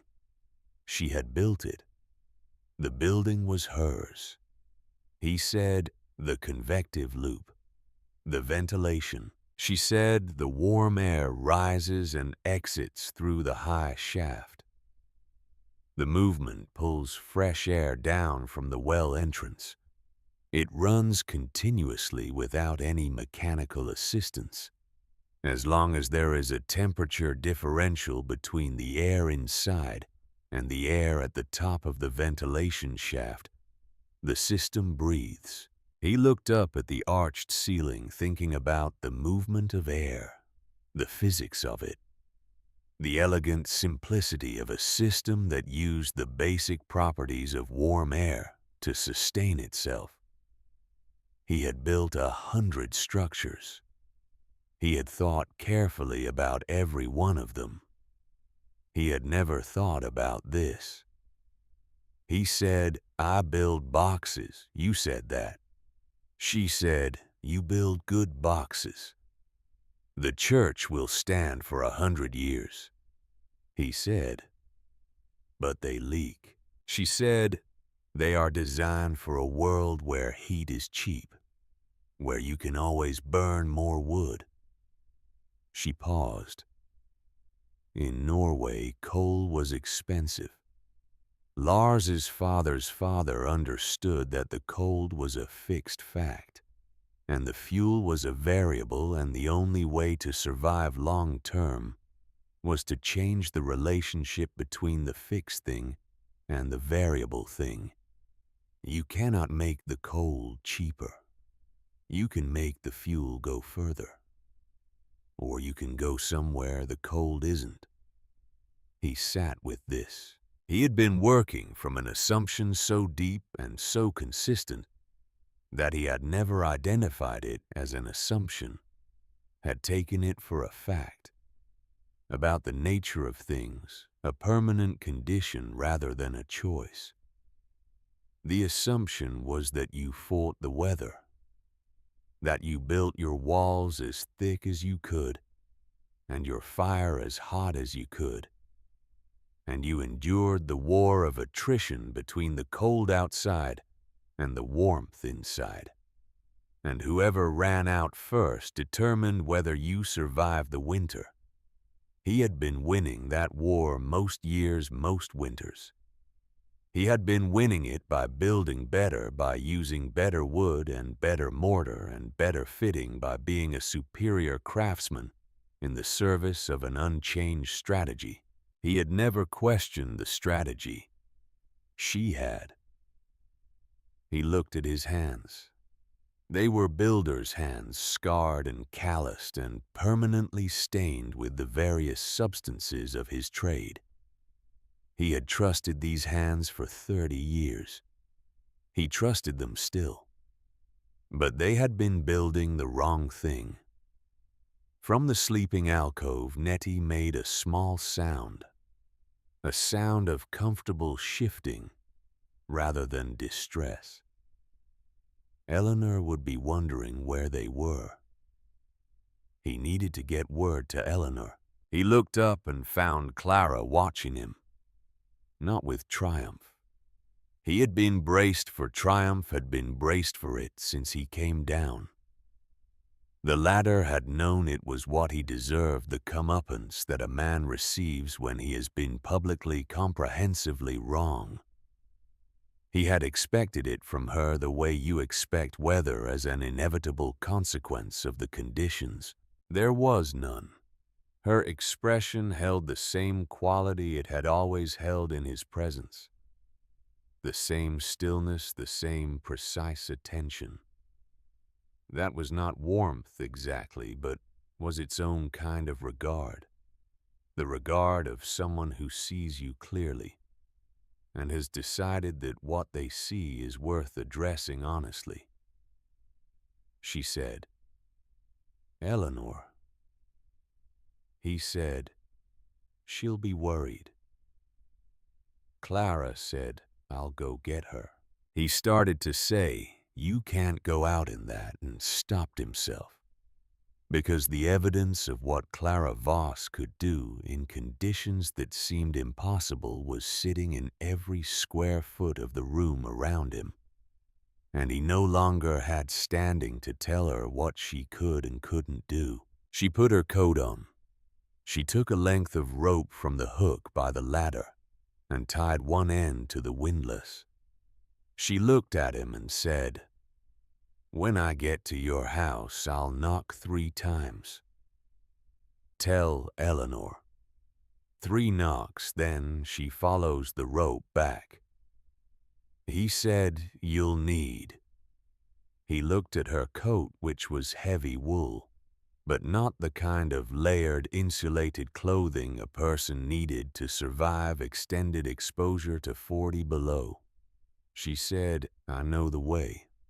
I won't be long." She went up the ladder and into the storm. He sat in the warm silence of the chamber and listened to the distant shriek of the wind, now muffled to a sound like a low, continuous tone. a sound that was present but robbed of its teeth. And he tried to imagine what it cost to walk into that and navigate a quarter-mile in the dark and the wind and the blinding white and find a specific house in it. He tried to imagine the particular species of courage, or perhaps it was something different than courage. Perhaps it was simply the practical elimination of alternatives. The decision that this needed to be done so it would be done that it required. He sat in the warmth that the earth provided and the woman had built, and he did not have words for what he felt, which was perhaps appropriate, because some things exist prior to the words for them. Eleanor came down the ladder 20 minutes later, guided by the rope still in her nightdress under the coat.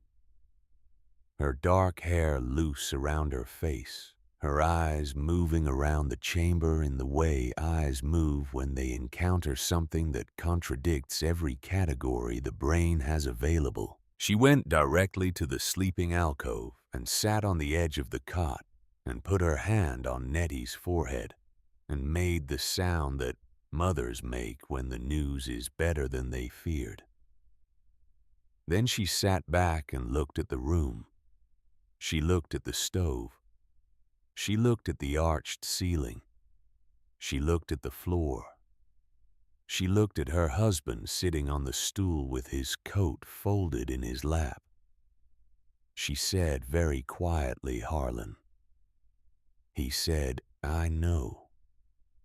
She said, "She built this alone." He said, "Yes." She said, "In 5 months, by herself, with a shovel." He said, "Yes." Eleanor was quiet for a moment. Then she said, "You told the whole town she was a fool." He said, "Yes." She said nothing more. It was enough. Clara came back down the ladder with the cold still on her coat, and her cheeks red as brand marks, and her hands, when she pulled the gloves off, faintly blue at the fingertips. She went directly to the stove and held her hands near it, and said nothing about where she had been or what it had cost. Briggs said, "Thank you." She nodded. She put her hands closer to the stove.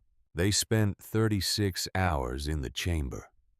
The 3 of them plus Nettie Briggs and Eleanor taking turns sitting with the child in the sleeping alcove.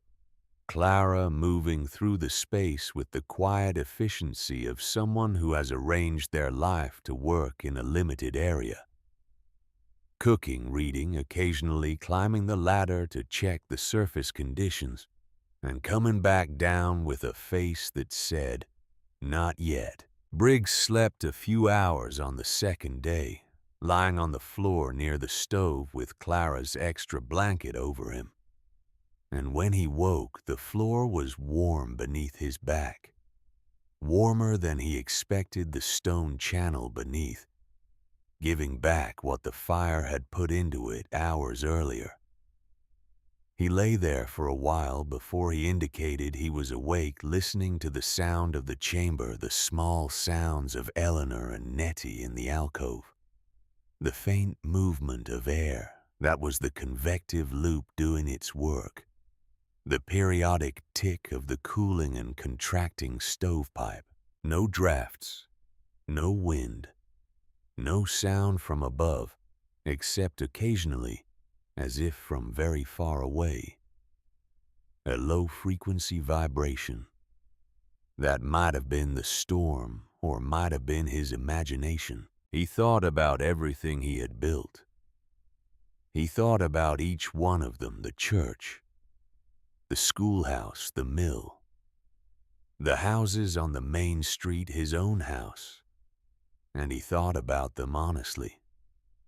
Not with the defensive evaluation of a man protecting his reputation, but with the eye of a builder looking at his work in the light of new information.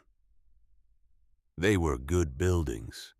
He had built them with skill and with care, and they would last. But they were all, every one of them, built from the same assumption, waging the same war against the same enemy, with the same strategy differing from each other, only in the quality of their execution. He had been executing well in the service of an idea that was not as complete as he had believed. He thought about Lars Voss, whom he had known only slightly. A quiet man, a foreigner. A man who kept to himself and paid his debts and seemed to have no particular interest in the social architecture of promise. No interest in becoming someone's ally or someone's adversary. He had thought Lars was simply small in the way that quiet people sometimes seem small. Their significance not apparent because it is not loud. Lars had been thinking about this while Briggs was building his houses. Lars had been reading the earth, measuring temperatures, working out the physics of warmth, with the patient precision of a man who understood that the best ideas are the ones so fundamentally right that they do not require argument. They only require demonstration. On the morning of the fourth day, the wind stopped. It stopped with the same lack of announcement with which it had begun, not diminishing, not winding down through a sequence of lessening, but simply stopping the way a voice stops when it has said what it has to say. The silence that followed was enormous. After 72 hours, the absence of the wind had a physical quality, a presence of its own. The silence of something that had been consuming all available sound and had now released it.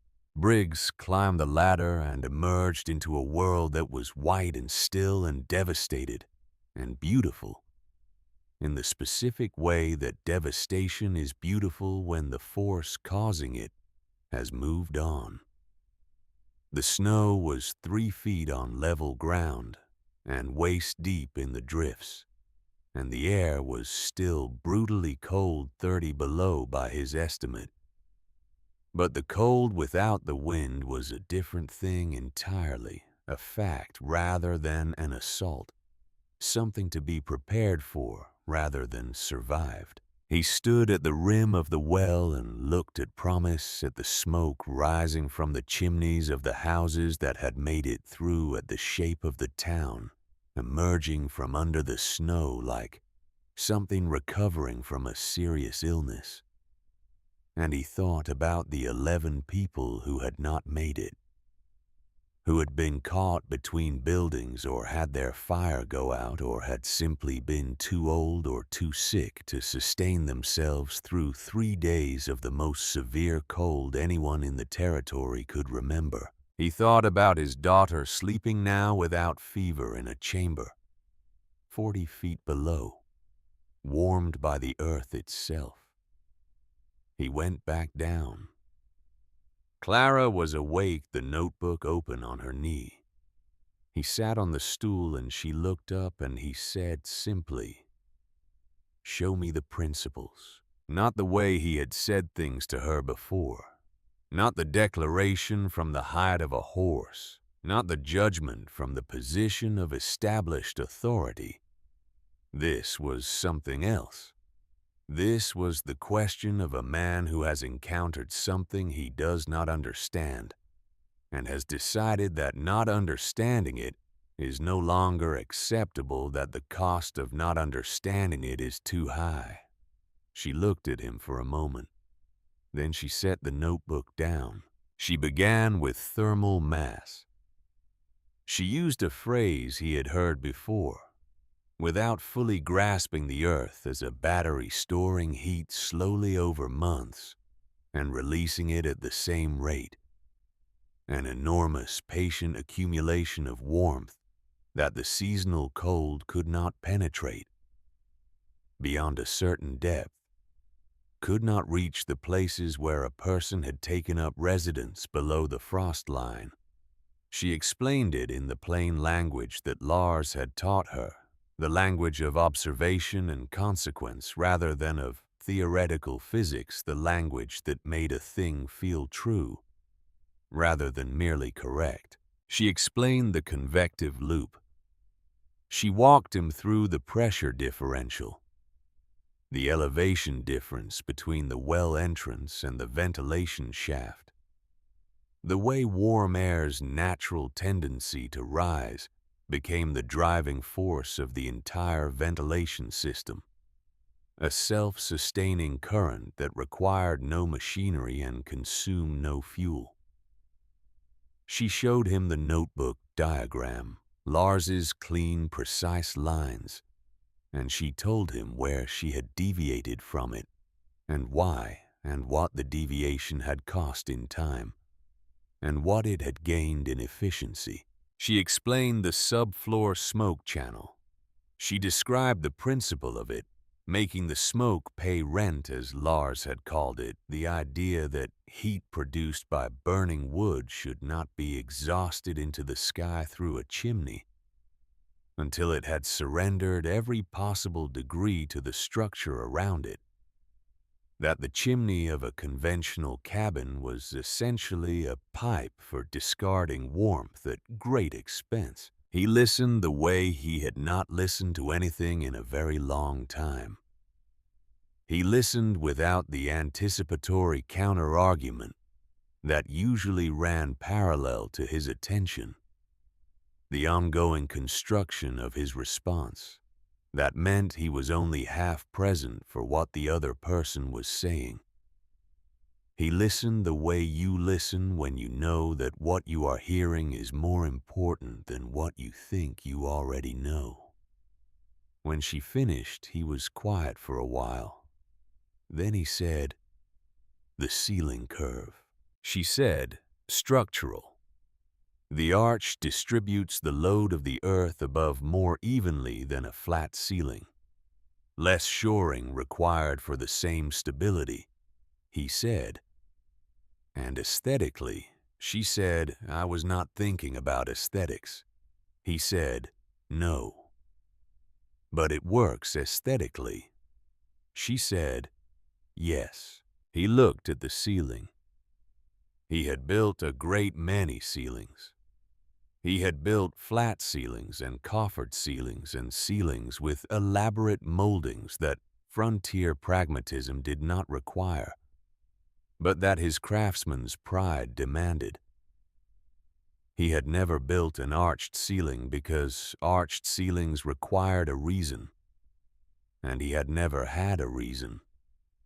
He had a reason now. He said, "Next summer, if you're willing. I want to build dugouts for the families who lost the most in the storm. Not the hovels that the poor settlers build, real structures using your principles. Proper chambers, proper ventilation, proper smoke channels." Clara looked at him steadily. He said, "You would design them, I would build them. The mill would cut the timber for the shoring at cost. It would take most of the summer." She said, "And what do you tell the town?" He said, "The truth." She said, "Which is," he said, "that you were right and I was wrong. That Lars understood something that none of us did. That the woman we called a fool saved my daughter's life and probably several others and knew things about this land that the rest of us have been here 17 years without learning." He said it without apparent pain.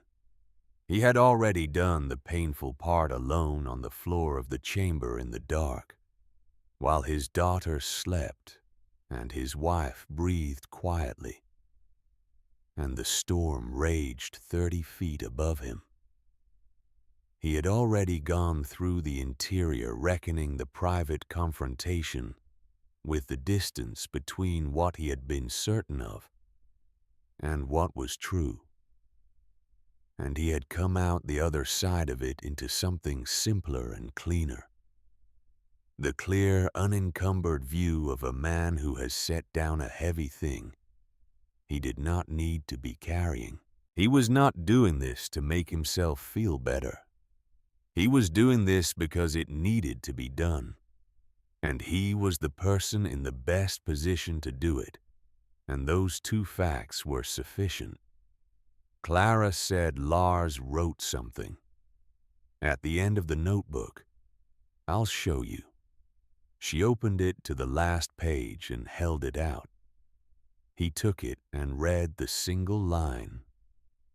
"For all of them, not just us." He read it twice. He handed it back. He said he meant this. The whole system. He meant it for the town. She said, from the beginning, he was not building for himself. He was building a demonstration. He said, and then he died before she said yes. He said, "And you finished it." She said, "I finished what I could finish."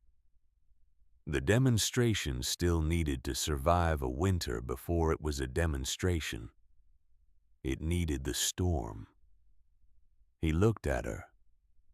He said, "You did not tell anyone it was ready." In November, when it was finished, you let them go on thinking. She said I needed them to see it from inside a storm. From inside their own houses after the storm had done what it was going to do. If I had shown them in October, they would have come and looked and nodded and gone home and put more wood on the fire and waited for next year. This way, she did not finish the sentence. She did not need to. He understood. He thought about the moment 2 days ago when he had stood at the frosted window of his masterpiece and watched the storm and felt the cold that was inside the room with his family and looked at the dwindling woodpile. He thought about how thoroughly that moment had prepared him for everything that had come after.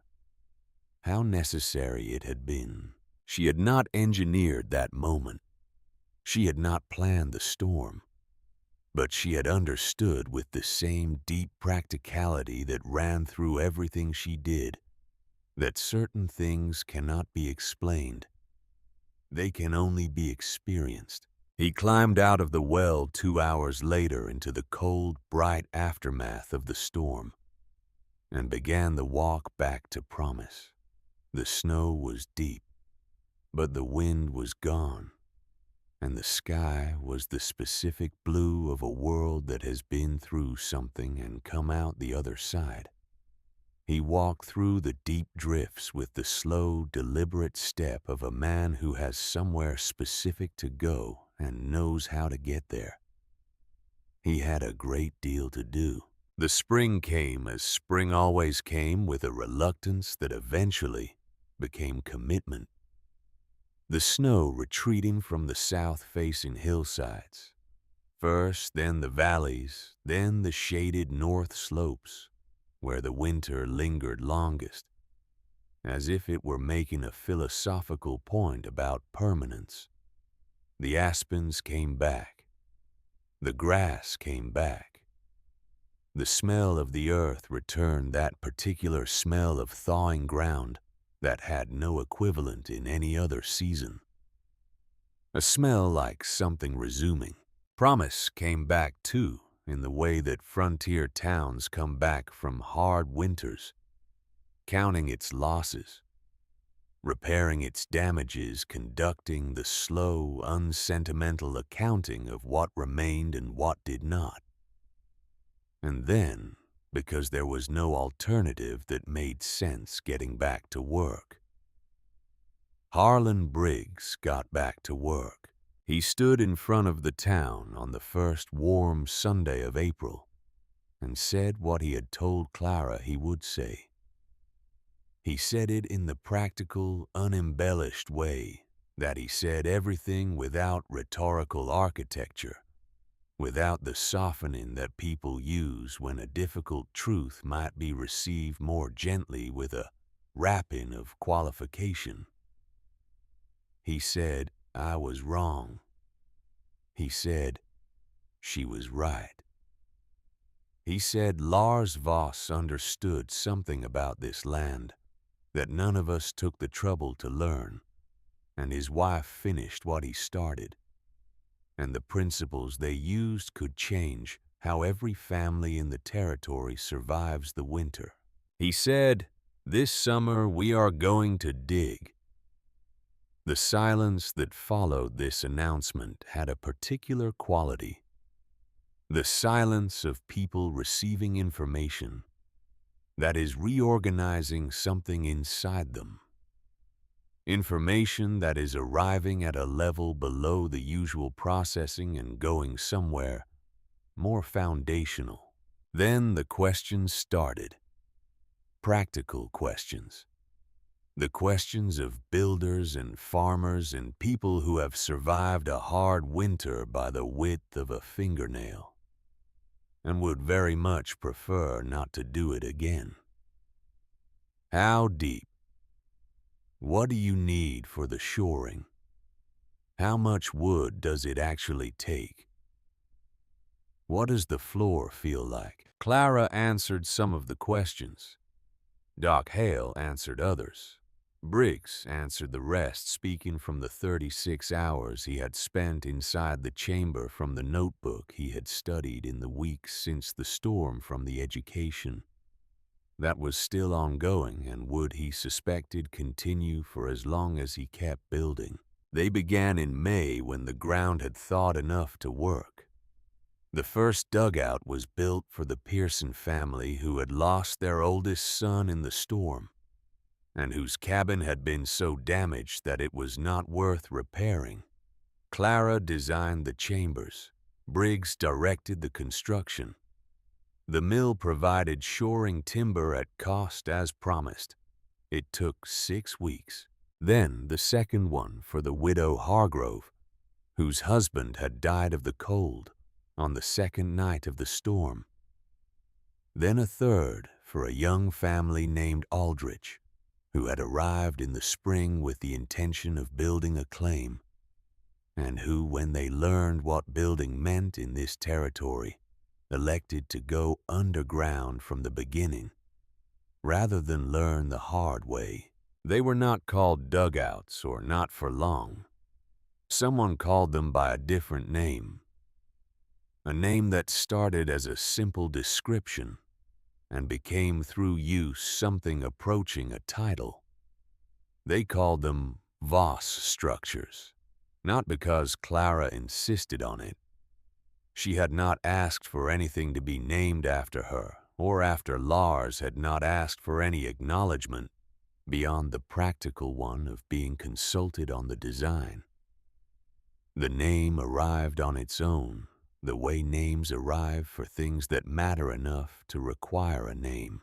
Promise dug itself into the earth that summer, and the earth received it in the way the earth receives things that understand its nature, with the patient, immovable generosity of something that has been waiting a long time to be asked. The town that had called Clara Voss a liability, that had held her grief and her shovel, and her foreign quietness up as evidence of a lost cause, that town did not make a formal apology. There was no ceremony. There was no moment of collective acknowledgement in which someone stood up and named what had been said, and said now it was unsaid. That was not how things worked in the territory where practicality was a higher value than sentiment, and where the most meaningful form of acknowledgement was work done in a particular direction. The work was being done in Clara's direction. That was the acknowledgement. She lived in the chamber through the second winter and the third, and the years that followed in the quiet and the warmth and the still air that Lars had imagined and she had built. She hosted people there, with the same absence of ceremony with which she did everything neighbors who came to see. How the ventilation worked families considering a vast structure of their own who needed to stand in one before they could believe in one, the occasional traveler, whose curiosity had outrun their skepticism. Doc Hale came by most Tuesdays in the way that had become habit, and they talked about practical things, about thermal calculations and construction modifications, and the particular challenges of different soil compositions, and occasionally about less practical things, about Lars, and about the years before, and about what it meant to carry knowledge forward from one person to another, across the gap that death makes. The notebook lived on the shelf beside her cot. She had read it so many times that she knew it by heart, knew every line of every drawing, could close her eyes and reproduce any page from memory.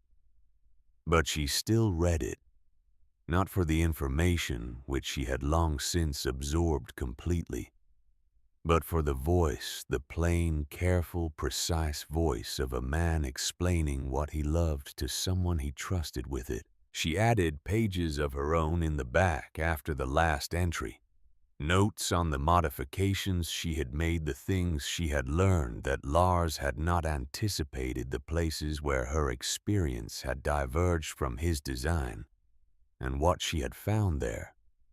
Her handwriting was different from his, less formal, more direct, the hand of someone who had learned to write for utility rather than for beauty. But the character of it, the precision, the care, the assumption that the reader was intelligent and deserved a clear explanation was the same. At the end of the last page, she added below his final line, "For all of them, not just us. Lars wrote this. I did not understand it at first. I thought he meant the town of promise, the specific people who lived in the specific place where he had chosen to dig. I understand now that he meant more than that. He meant whoever finds this. He meant whoever stands at the edge of a dry well and looks down into the dark and wonders whether what is there is worth descending for. It is worth it." The surface shouts. The surface has always shouted with cold and heat and wind and the loud, confident opinions of people who have built their certainty out of what they can see. Lars knew this. He stepped past it. He went down into the quiet, and he listened. And what he heard was the deep earth keeping its steady heart indifferent to the seasons, patient past all human measurement. I went down into the quiet too. I did not find water. I found something more useful than water. I found the principles. If you are reading this, you have found them too. Use them. Go deeper. The earth has more to give than the surface suggests. It always does. She closed the notebook and set it on the shelf and looked at the arched ceiling of the chamber, at the smooth curve of stone above her, holding the weight of everything above, with a patience so deep it could not be called patience, only existence. She could not hear the wind from where she sat. She could not feel the cold. The temperature in the chamber was 58 degrees and would be 58 degrees tomorrow, and the day after that, and all the days to come, regardless of what the sky was doing. She picked up her book. She lit the small stove with a handful of dry wood. She listened to the fire settle into its rhythm, small and sufficient, and she felt the floor begin its slow, patient work of giving warmth back to the room. Above her, the winter went about its business. She was not there to meet it.